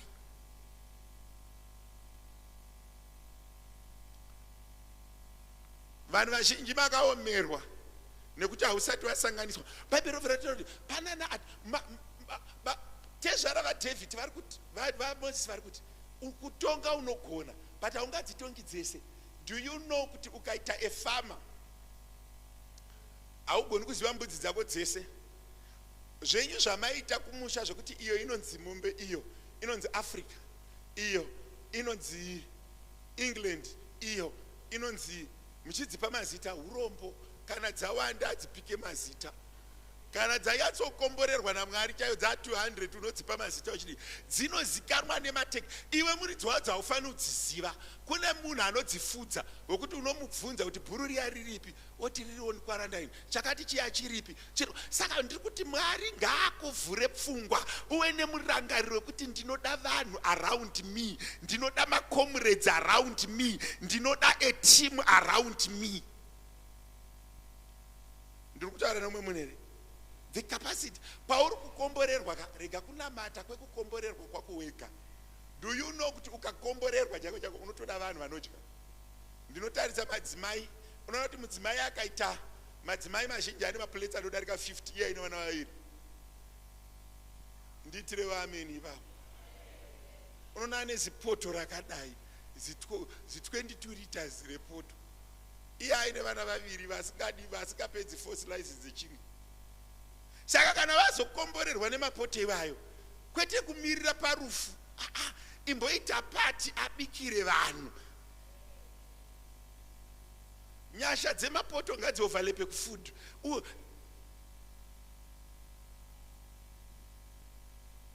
The church iri kuremerwa do you know kuti paunonamata it's not enough kuti Mwari ndikomborerei. Aukomborereke uri an individual, auropafadzike uri an individual. Remember Jehoshaphat ari kuti iye believe in the God you be established and believe in the prophet and you shall prosper. But remember prosperity ya Jehoshaphat haiwina kuuya nepaari. Iye anongoti vanhu 100 tinonamata pamusoro paJahazel the Levite, mweya mutsvene unoburuka. Ndobva ati ngatidzikei tiende kugomo. Paari kuenda kugomo vepresident worship vatanga kuimba. Pavari kuimba miseve yakutorovana kukembi yevamwe kureva kuti establishment yaJehoshaphat yakauya pana Jehazel muprofita, ichibva ipapo bva yaenda kupraise team. Kureva kuti vamwe vanhu vamunofunga kuti havana basa vanogona kushandiswa strategically to remove you from one place to another, to uplift you to the next level. Munhu wese anoropafadzika anosimudzwa nevanhu. Hakuna munhu anoropafadzwa asingasimudzwi nevanhu. Unosimudzwa nevanhu. Kana vakuita administration unosimudzwa nevanhu. Muservice inozarurirwa Mwari akuunganidzire vanhu vane chekuita neramangwana, vanhu vanotaura sense, vanhu vanoita kuti zvinhu zviitike, vanhu vanorwa hondo vachikunda, vanhu look men that are full of counsel, people of wisdom and understanding to advise you. ndoda kukumanikidzira kubvisa chinhu chinonzi fear wopinda mulevel of exploring zvenyu zvekuti mabva kubramfisher muri 4 mobva magara muriko kubramfisher. Guys, kugara kubramfisher is not a sin, but the sin is thinking kuti yese iri kubramfisher.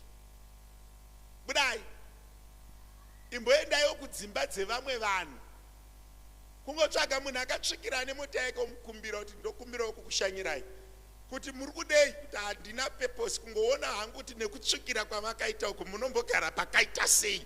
Tangirai ipapo, ita zvinhu. Munotaura kuti vakadzi vakanaka vazhinji vasikana vakanaka vanoroorwa nana Windi. Do you know why Windi? Windi hatyi, anoti kutukwa kana kushorwa kana kudii, I don't care. Anoti sisi tauro newe ukaramba kuti ndosaka wakashata ukabvuma ubva akuperekedza. Vane attitude of trying, vane attitude of approaching, vane attitude of doing it. Zvinemi mukada ukalkuleta kuti ko akazoramba ko akabvuma. You need to have an attitude of knowing kuti kana vakusimudzwa pamwe pacho pauri kutosimudzwa vamwe venyu muri kunamatira Mwari kuti akusimudzei, but Mwari havana musi wachazotaura newe direct. Pamwe pacho vanokusimudza nevanhu, pamwe pacho vanokurangarira nevanhu, pamwe pacho vanotuma mamessengers, pamwe pacho vanoda iwewe kuti approach the messenger. Vanomwe murume aigara paside pedu aishandira NGO ainzi Manire. Ndakamukumbira kuti baba maweekends ose ndoda kugeza mota dzenyu, because aiuya nezvimota pane zvimota zvaifamba nema-NGO muchazviziva zvaive nemureza zvobva zvaita vhiri kumashure. Ndopandakatanga kuikwesha mota iyoyo ndichigeza ndichifunga kuti pamwe achandipawo basa. Vaitoka ndikagezawo pamwe zvinozonzi kwaita vakanzi. Pandakaigeza ndigoigeza vakanzi aina kubuda. But pakugeza mota ipapo ndakatanga kuona ma-receipts mumota, ndikatanga kumaverenga. Munhu anoenda kuholiday 3.5 USD. Ndopandakazoudza mumwe ndikati murume uri kudya.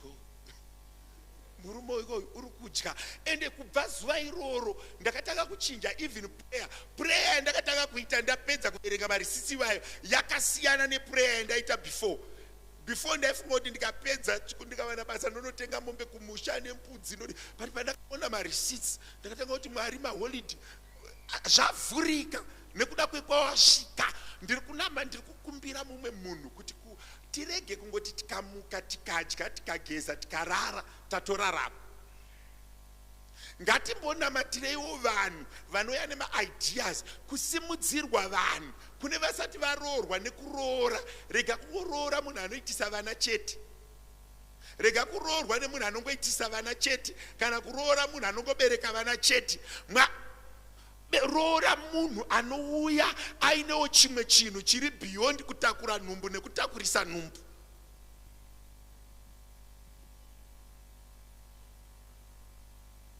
Munhu anouyawo aine substance, munhu anouyawo akatakura nyasha, munhu anouyawo aine chimwe chinhu chekuti Mwari ndipeiwo dzimwe nyasha dziri pamusoro pekuzarurirwa nevakakutenderedza ngavazarurirwa.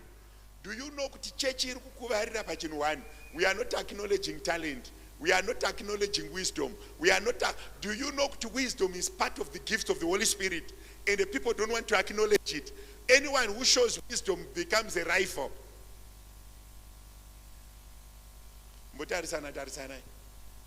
Who are in your network? What are they bringing to the table? Who are your lieutenants? Ndivanani ma lieutenants ako? Who are people in your cabinet?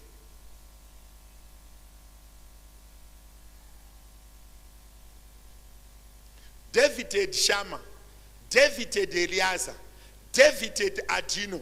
Moses had his father-in-law to advise him for success. You need to vana baba nana mai vakomana nevasikana. Unoziva kuti Mwari akasaitira zvakanaka vana vako, shamwari yake chaiyo kuchikoro inogona kumuparadza. Musevhisi ino ngatimbozarurirwai. Mwari ativhure meso tisanganiswe nevarume nevakadzi. Pane chinhu chinonzi strategic team. Do you know kuti no matter how much talented you are, You cannot play alone in the field. Ndanga ndichiona maOlympics. Kune medals relay akatogadzirirwa achinzi tsvagai 4 vanomhanya. Hamusati maona? Kunyika kwenyu kana uri 1 ikoko watonyura. Because paunozopiwa vamwe vanenge vakavha half ground already. Iwe uchipiwa newako ari kuti 1 akati da akati da akati da akati da. Ndaitarisa ladies relay team yeUSA vaifamba vese vari 4 vaifamba. Akapiwa page 4 akapiwa ari almost 40 meters ahead of the next one. Mwari ngaambokutsvagira vanhu mutimu mako vanokupa chimuti wakahwina kare. Mwari ngaakusimudzire vanhu vakuti pako pauda kufamba unotozopiwa makahwina kare. Mwari ngaakusimudzire varume nevakadzi vanokupa chinhu chinonzi winning team, vanosimudza chinhu chinonzi winning team. Kwete vanhu vekugara uchikovharira chete, uchikovharira mwena, uchikovharira mwena. Mwari ngaambokuisa mutimu ine vanhu vakagadzirira kuwina. Mwari ngaambokusimudzira vana Adino vari kuti vari 800 ndinovapukuta, vanhu vana Eliaza vanomira pamukaha. Mwari ngaakuitire zvakanaka. Imbonamata munamato unodarika sadza wekuti Mwari ndipeiwo varume nevakadzi vakazara nemweya wekukunda. Ndakazvinda ndakatarisa ndakati komana dai ndiri murelay team even ndisingamhanya apa paizonyadzisa kubatwa, because kwaakapirwa kwacho akatanga akabva avhura gap, atovhura gap vamwe vese vava kumaintaina zvatangwa nemumwe. Mwari ngaakusimudzire varume nevakadzi vakazara nemweya wekuhwina, vakazara nemweya wekuenda kumberi, vakazara nekubudirira. You cannot do it alone. You need to do it with others. You need to prosper with others. Munoziva problem ndekupa testimony. Ndoda kutenda Mwari, Mwari wamasimba ose akandigonera. Kwedu ndega ndini ndega ndinodhiraivha musha wese. Pandinotosvika vanhu vamva vatofara kuti mota yedu yauya tibvira apa. Musi waunopitikirwa nevhiri hapana kana ane spana, hapana kana ane bhobhojada, vese kana jega havazvizii. Pano ndiri kutsvaga jega unofunga munhu here anonzi jega ndiani. Komborerwai as a team, simudzwai as a team, belong in a winning team. Mwari ngaakupe vanhu vakakutenderedza vakatohwina kare. Simukai seteam. Kune matestimony anonyadzisa kutaura pane vanhu. Toda kubva ndatenda Mwari, vari Mwari voga. Kumuri yose yandiri ndakapasa grade 7 zvinobatsira izvo. Mwari ngaatisimudze.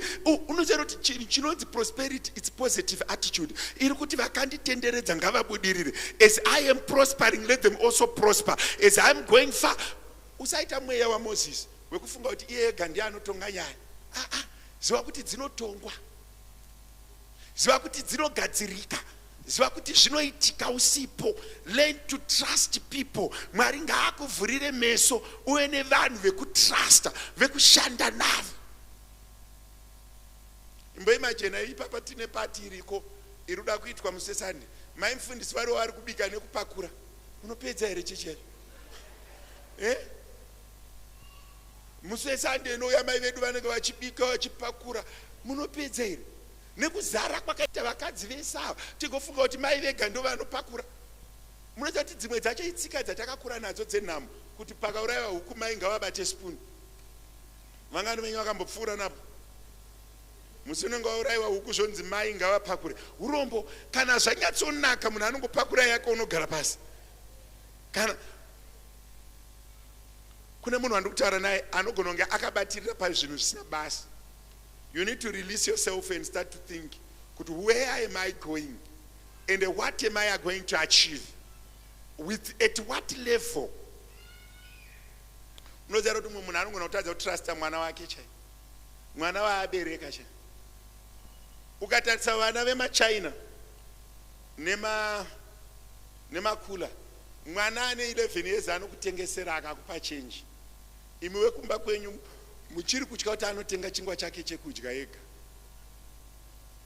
wemukula akutopa change at 11 years vangano yakamboenda mashopu akadaro uri unosvika uchipiwa change nechimwana muri kudai bhegi uyai kuno muri kudarikadare kamwana kadiki kachitungamira pamberi pako why pane akaita confidence yekuti unoti apa panoshandika apa pane potential uyu anoshandika naye vana vamwari even in prayer room don't get in prayer room and think kuti you are going to do it alone in the prayer room pane pamwe paunofanira kutenda kuti minamato yaitwa nevamwe inoshanda minamato iri kuitwa inoshanda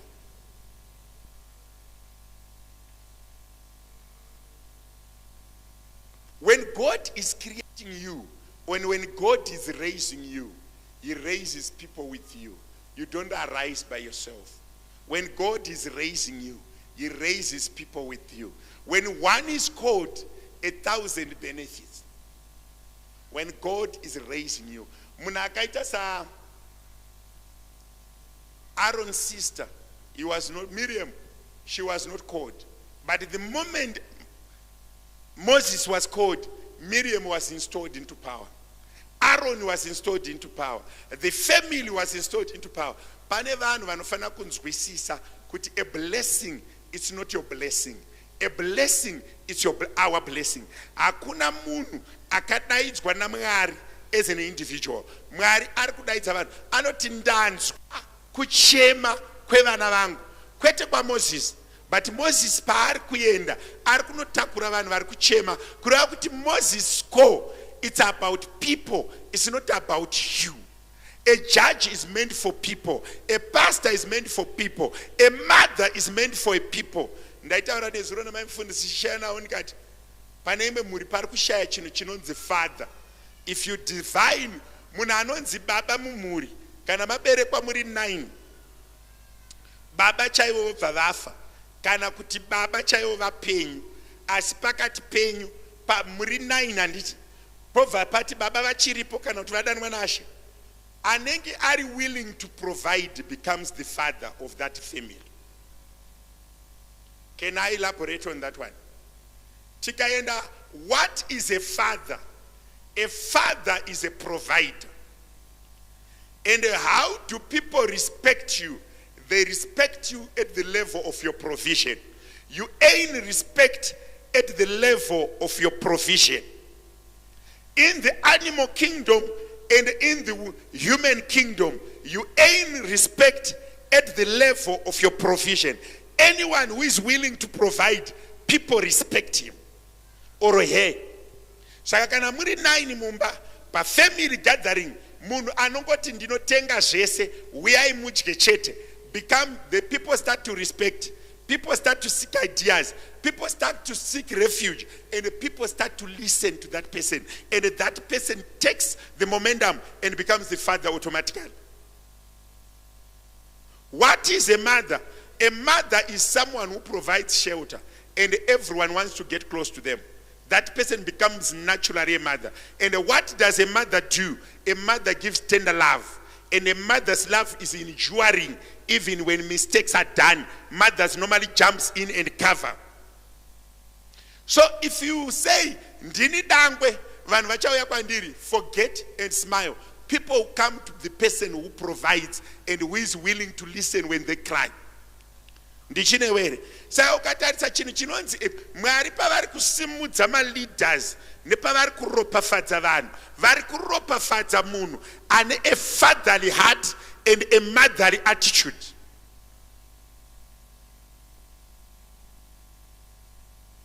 Wekuti paari ane provision. That's why we cheat our Father who art in heaven, provide us with our daily bread. Pano define Mwari ne umwari hwavo pa daily bread. Umwari unozadzikiswa pa daily bread. That's why uchiona kuti murenje akaprovide mana aisagona kuita mwari vevanhu vane nzara. Uri kuinzwa here revelation? Aisagona kuita mwari vevanhu vane chi? Vane nzara. You cannot be a father of a hungry lot. A father must provide. Revelation yakaoma kai. That's why mchiona kuti murume akashaya mari anonzi ari anoshusha. Kashoma kunzwa kuti murume uyu ari right asina mari. Because even paunoda teacher yokushusha, even paunobvunza kuti sei hembe iyi ine tsvina kushusha. Why? Because you are not providing. Handina hangu maameni, but vanhu vazhinji vari kurelata nezvandiri kutaura izvi. Kuti paunozonzi ukaita musara uine mari unonzi vari strict. Vanhu vane tsika yekujustifya vanhu vanoprovide. Ukanyanya kuva rafu unopiwa zita, but ukanyanya kuva rafu usina mari unonzi unopenga. So ndiri kunodzoka kuti Moses aifana kunova a father figure. Pauri kukumbira kuropafadzwa, kumbira attitude inoenderana neropafadzo. Kumbira attitude inoenderana neropafadzo. Kumbira mindset inoenderana neestablishment. You cannot be established physically kumusoro kusina.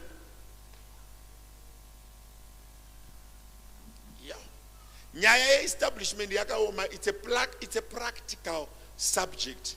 To what extent are you established? What sort of influence? Establishment, determine the radius of your influence.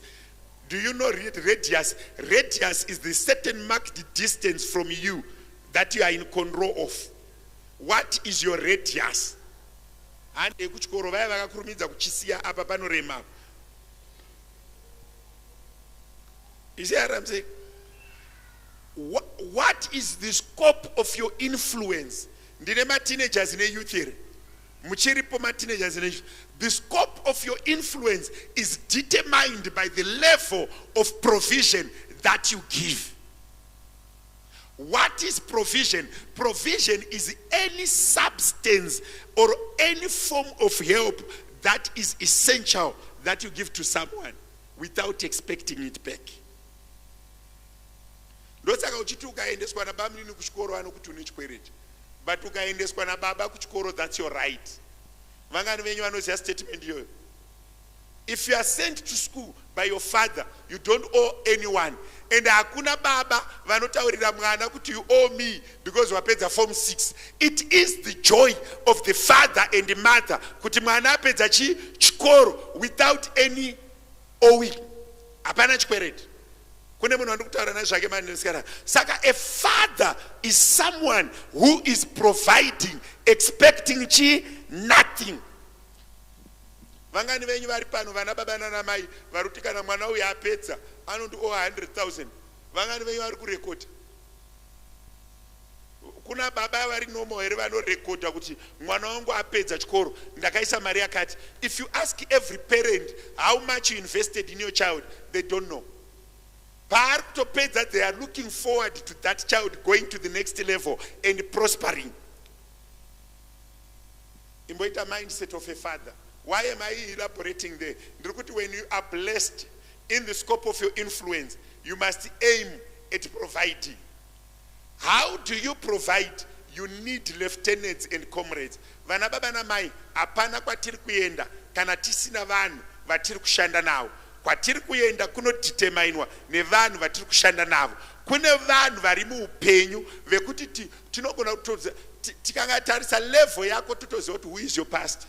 Tikatarisa level yako totoziva kuti who is your friend. Tikatarisa level yako totoziva kuti who is your advisor. Ndakabvunza mumwe munhu this coming week ndiri kuZimbabwe. Ndikati maudzwa nani? Pastor ndiri kufunga kuita project. Ndikati muri kuita project ipi? Vatsanangura. Ndikati ndiani akupai advice? Vandiudza. Ndikati iani? Zvikanzi hapana. Ndikati hold. Po anonyora kuna vakorinde anoti ndinokupai chandakagamuchira chiri mandiri, haugoni kupa munhu chausina. Saka patiri kuti simudzwa, unofanira kusimudzwa uine chauinacho. Mwari okusanganisa nevane chavanacho, mobva mabatana moenda kumberi. Alright, ndofunga chechi pane pandairasa kuchana vanhu vanyarara kuti zii. If you can point an Adino in your life, do you have one? If you point a Shama in your life, do you have one? if you point an Eliezer, do you have one? Kana shamwari yako ichiti ndipo 2000 ndokudzosera yawa ya 3000. Is that a shama? Is that an adino? Mwari ngaakusimudzire varume nevakadzi, vakomana nevasikana vane chekuita neramangwana rako. Imboti muservice ino Mwari ndipewo revelation yevanhu vekushanda navo, ndisanganiseiwo nevanhu vekushanda navo, ndisimudzireiwo vanhu vekushanda navo, ndiratidzeiwo vanhu vekushanda navo. What is my strategic team? Kana wazove ne strategic team, you must also know how to manage that team. You must have wisdom to manage that team, because you are not just meeting them and they become angels. They've got weaknesses, they've got challenges, they've got their own flaws, they've got their own strength, they've got their own capacity. Vanhu vazhinji vanofunga kuti kana mufundisi vauya ngavandidzinge mamhepo. Mamwe acho hausuda kudzingwa mamhepo, you just need direction. Vamwe vacho hamuna mamhepo, you just need direction. Kungozwa kuti who am I working with? Do you know that you can do an audit of your friends? You can do an audit of people around you and check if it's worth going while or I'm not going anywhere. Ndakabvunza imwe hama ndikamuti, you have been 7 years with this person. What have you achieved together? Vana baba nana mai, church takauya kuzonamata Mwari nekuenda kudenga. But ukaverenga kuna Genesis Mwari vachisika munhu havana kuti ngaauye kudenga. Vari kuti increase and multiply. He did not say come to heaven. He is just saying increase and multiply. Kune vamwe vanhu vakanditeerera vachazovenga church zvekusada kuiona. Why? Vari kuuya kuchurch without knowing kuti pandiri kuuya kuchurch I can pray for the grace to increase. I can pray for the grace yekuva nematangible things. Kuenda pachurch pekuti hapasati pambotengwa kana chair, maiki ikafa haireplaced, you are on the wrong place. Enda pazviri kuitika. Mwari ngaakubatsire.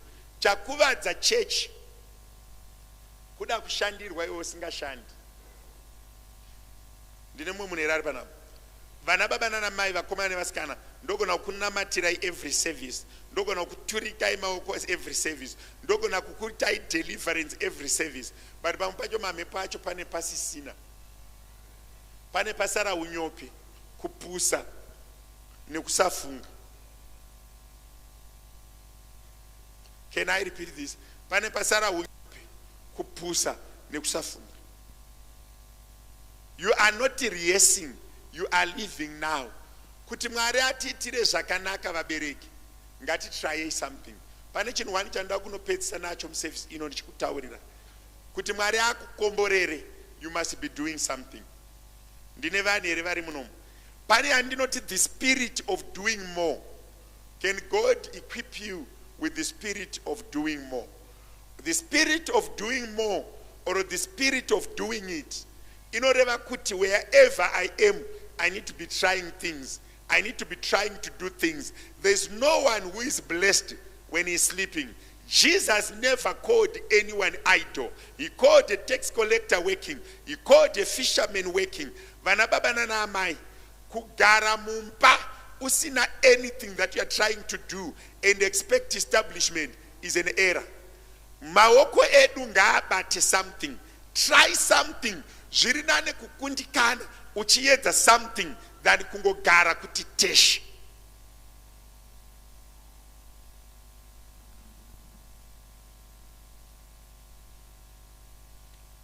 Church yakazara nevanhu vanoexpecta kuti they do thega.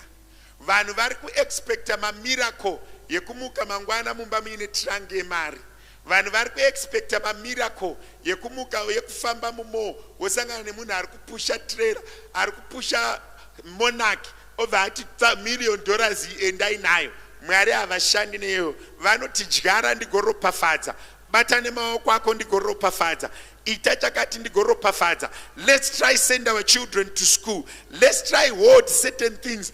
Come church pray. Vana nguva yekunamata, vana nguva yekusha. Iti Mwari ndizarurirei nzira dzeestablishment. Ndiwane chandinoita chinondisimudza, rega kugara kumba, rega kurelaxa. Dozvi ndichitaura nomwe munhu ari kuti God will establish me this year. What has you done to be established? Vamwe venyu munoda kungochinja ma-friends. Vamwe venyu munoda kutsvaga vanhu vekutaura navo.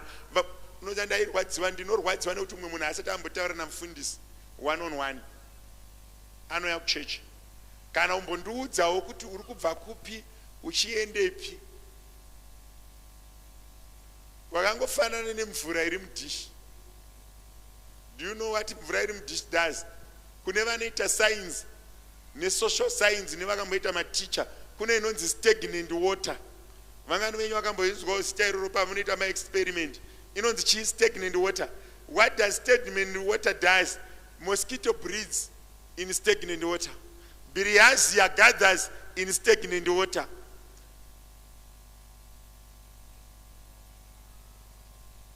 If you don't have any secured source of water, go and drink flowing water. The chances that it's contaminated, it's rare. But stagnant water, we even encourage children not to touch stagnant water.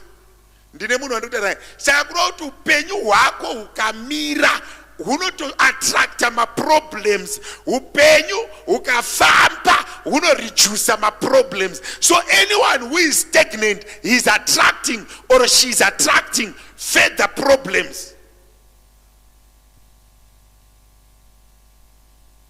Yo, washinzwa?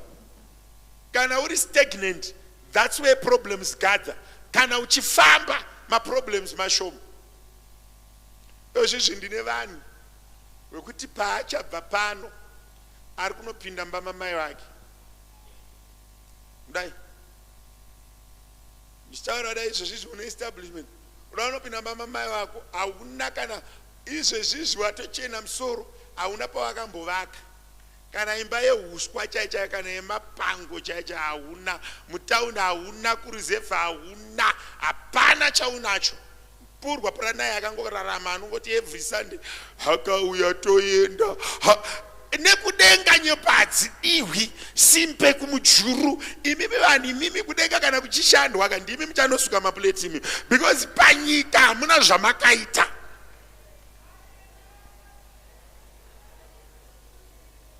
Munhu ngaave nechaanoita. Kana imba yaramba mutauni, enda kuruzevha piwa stendi nasabhuku vaka. Musi waunodzingirirwa muno muSouth Africa une pekusvikira.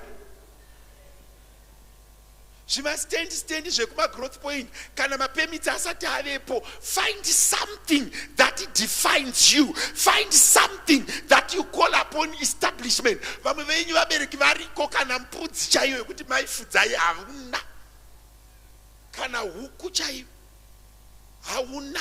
Something kunoku kwacho hauna, che hauna, unogara pachigubhu kumusha hauna, mbedha hauna, unoita kunyangira South Africa kuda kunyangira pasi. Pane pamwe paunofanira kumbotenda Mwari kuti ndinoda kuita something.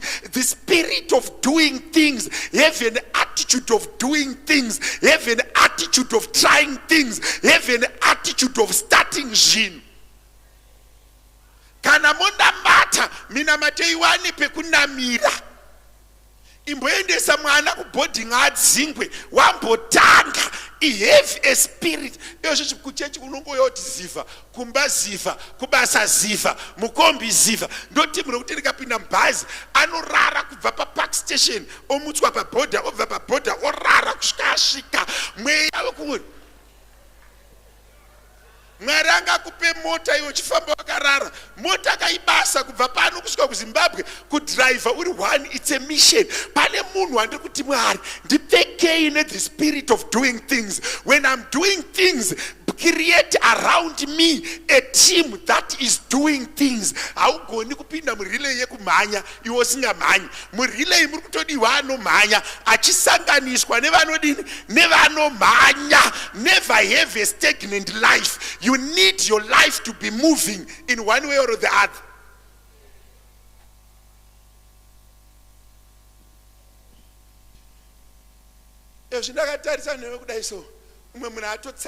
But what are you doing for yourself? What? Chii chauri kuita? Unoziva kuruka musoro chete, kwete kuruka vanhu vako. Do you know kuti vanhu vazhinji vari kuti Mwari ndikomborerei vasiri muspace yekukomborerwa? Kana vakuda kukomborerwa unopinda muspace yekukomborerwa. How do you get into the space of blessings? You start to do things. You start to touch things. You start to feel things. You start to crave for things. Even pa church type, don't be a bench warmer. Usadya mari yevamwe pa church. Unoza kuna zviviri, unogona kubatwa naSatani kusvika pazviviri ndichokuti every part unongonodya. Auendi nedrink, auendi nejuice, auendi nemapopcorn kana sauti. Unenge uchotsvaga nzira dzekuzosungirira muchiuno kuti uendera. Izvo zvisanderi kuya uri kutogadzirira handbag yekubva nenyama pano. But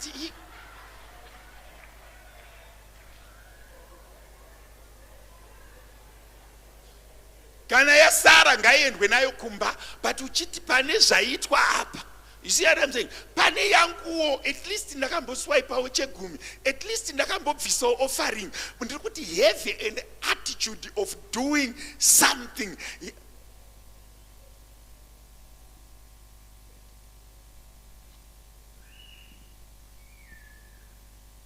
Ndaitarisa at family level. Kwete kunze. Ndaitarisa at my individual family level. Kwandakaberekwa. Kuno munhu wokuti unonyatsona kuti uya anongoda kupiwa love and food. Kwete we can do a project. Be in the category yokuti we can do a project. Between you and God, can you do a project? Iwe na Mwari munogona ita project here. Iwewe nedenga munogona ita project here. Mwari havashandi nenyopi. Munoita kuti vanhu vazhinji vanorwadziwa patoda kutumamira kukwazisa head of departments, toda kukwazisa vanhu, but they do something. Ukaona kuti sound system iyi kuti ishande, kuna vanouya pano Saturday, kuna vanouya pano Sunday morning, kuna vanouya pano midweek, vachibatanidza zvinhu. They are doing something. Kana akuropafadzwa, ari kuropafadzwa pakubata kwake. Do you know what is the problem? Many people can't be, you can't get into a strategic team when you are not strategic yourself. Can I repeat this? You can't say, God, give me a strategic team when you are not strategic yourself. Mwari ngaakuitire nyasha muservice ino. Umbozvibvunza kuti pakurarama kwangu ndiri kuitei. Muupenyu hwangu ndiri kuitei. Ndiri kubva kupi ndichienda kupi. Mwari, where am I going? Yo. Vaimbi pavanoimba. Kumusasa kunorwiwa. God does not do things when you are not doing anything. You do something for God to do things.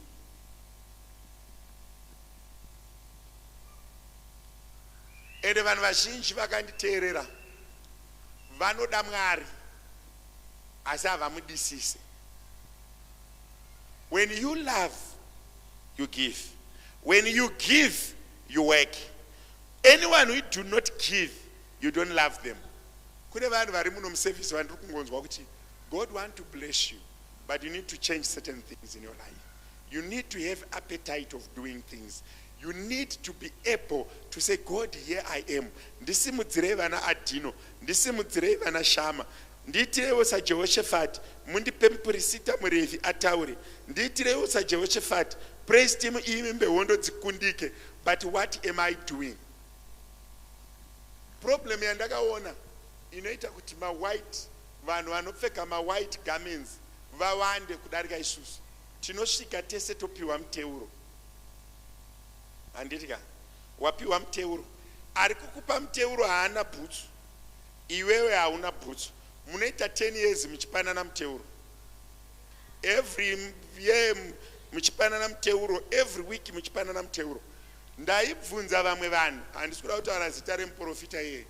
Akaita muprofita ndichitanga grade 1 pamanhinga. Ndikaenda kuTraiziri ari muprofita. ndikapedza chikoro ari muprofita, izvezvi ndaamufundisi iye muprofita, but pamba pake hapana toilet cha hapana, but ari kuprofita achipa vanhu miteuro kudai, wakuyu wakuyu wakuyu. Ende unoziva kuti ukajaira kushandirwa nekurarama nevanhu vasingakuudzi chokwadi unoremara. Unoziva rezvo, unoremara.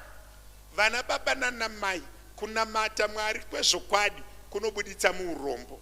Kugara muurombo continuously kureva kuti pane pazvakaresveka pakunamata Mwari. Munhu wese anokuturika ruoko anogoverana newe chiri maari. Munhu wese anokunamatira ari kutora mweya uri maari achiisa mauri. Ndine munhu here masikati ana? Saka pamuri kunozonamatirwa, tangai mambotarisa kuti apa panobuda mweya ya.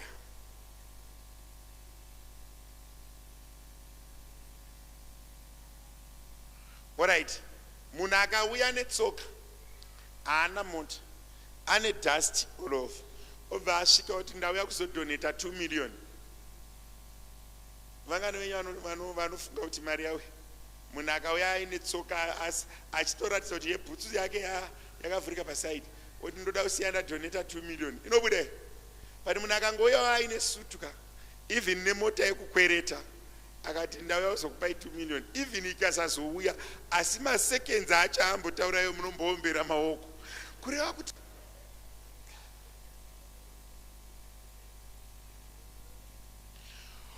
kuti pamwe pacho chausina iwewe akuna uchipa umwe munhu.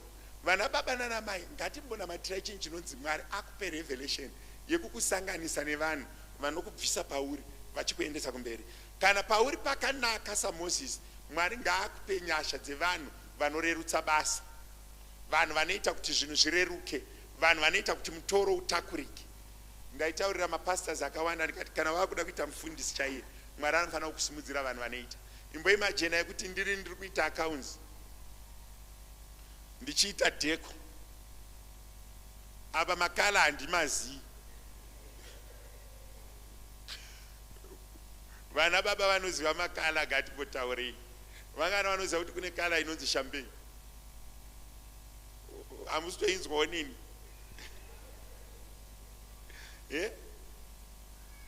Vamasuka maiziva here kala? Apa udaita dheko iwe usikatombozivi makala acho chaiwo kuti ikala rudzii. You see what I'm saying? Saimboziva blue, black, red and yellow and pink.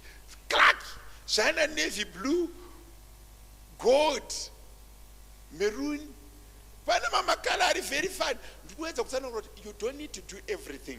God needs to raise people for you. God needs to give you partners. God needs to.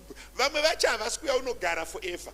Anongosvika otokushitsa pa uda kuenda otobuda, otokubvisa pa otobuda, otokushitsa pa otobuda. Mwari ngaakupe vanhu vanoenderana ne every stage of life yauri.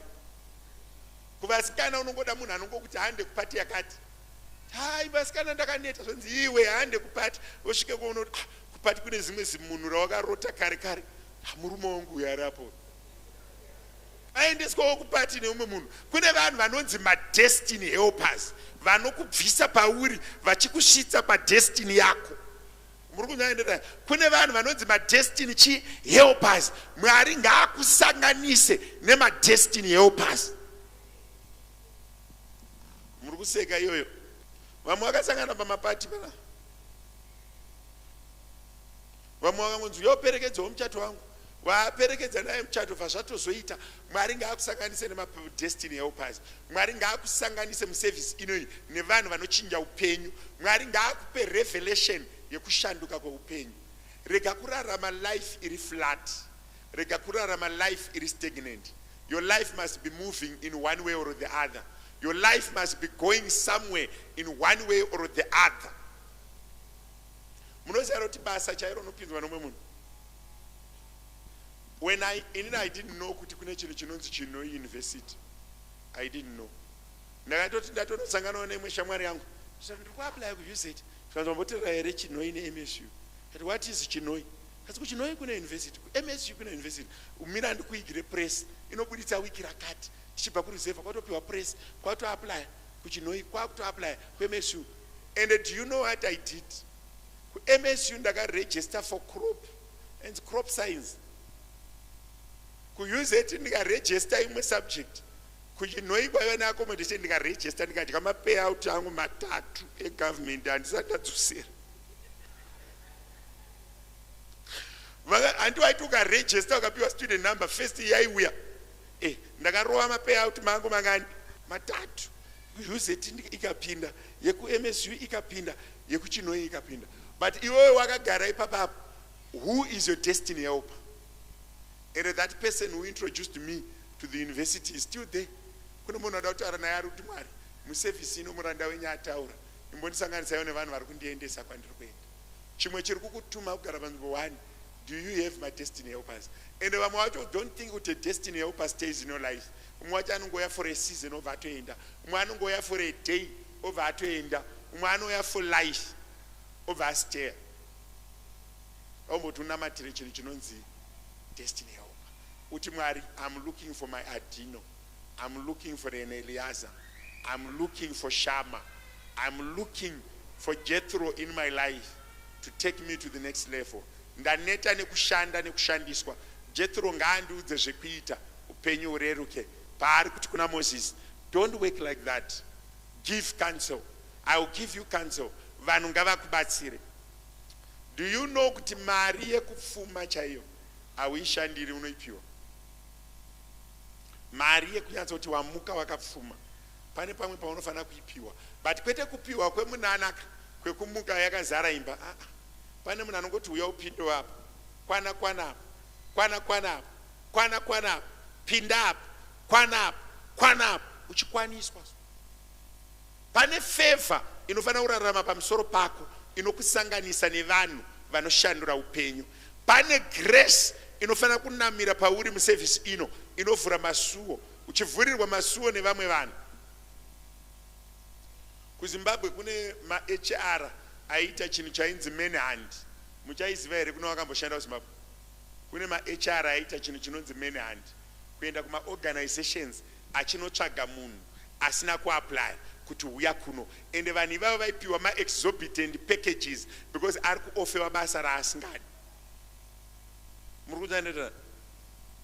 What you are craving, you can be given. Pane pamwe paunofanira kumboitirwa nyasha naMwari yokugadzwa paplatform yekunegotiata zvinhu zvawanga usina kuronga but zvichikuendesa ku next level. Job handiyaireva kuti watsvagirwa position yausanga usingadi, saka you negotiate because you have nothing to lose. Kuti mumwe munhu ambonamata ati Mwari, pakukunamatai kwangu nekukuzivai ndiri kukumbira nyasha dzekusanganiswa nevanhu vanondiendesa ku next level, vanhu vanochinja upenyu. Kana uine murume ane musikanzwa ngaangosangana nemunhu anobhihevha zvakanaka omudzikamisa. Unozoti shamwari inogona kuuya ingova destiny helper kugadzirisa benzi rako iro kuti riite zvakanaka. Kana mwananga asingaiti zvakanaka ngaangosanganiswa neshamwari inonochinja unhu hwake tiende pa next level. Kana paine chinhu chisina kumira mushe, can God work through his angelic powers and through the Spirit of God to bring people that repair things that are not okay. Jethro ari kugadzira situation ya Moses isina kumira zvakanaka. Mwari havagoni here kukutumira mumwe munhu anogadzira situation yako.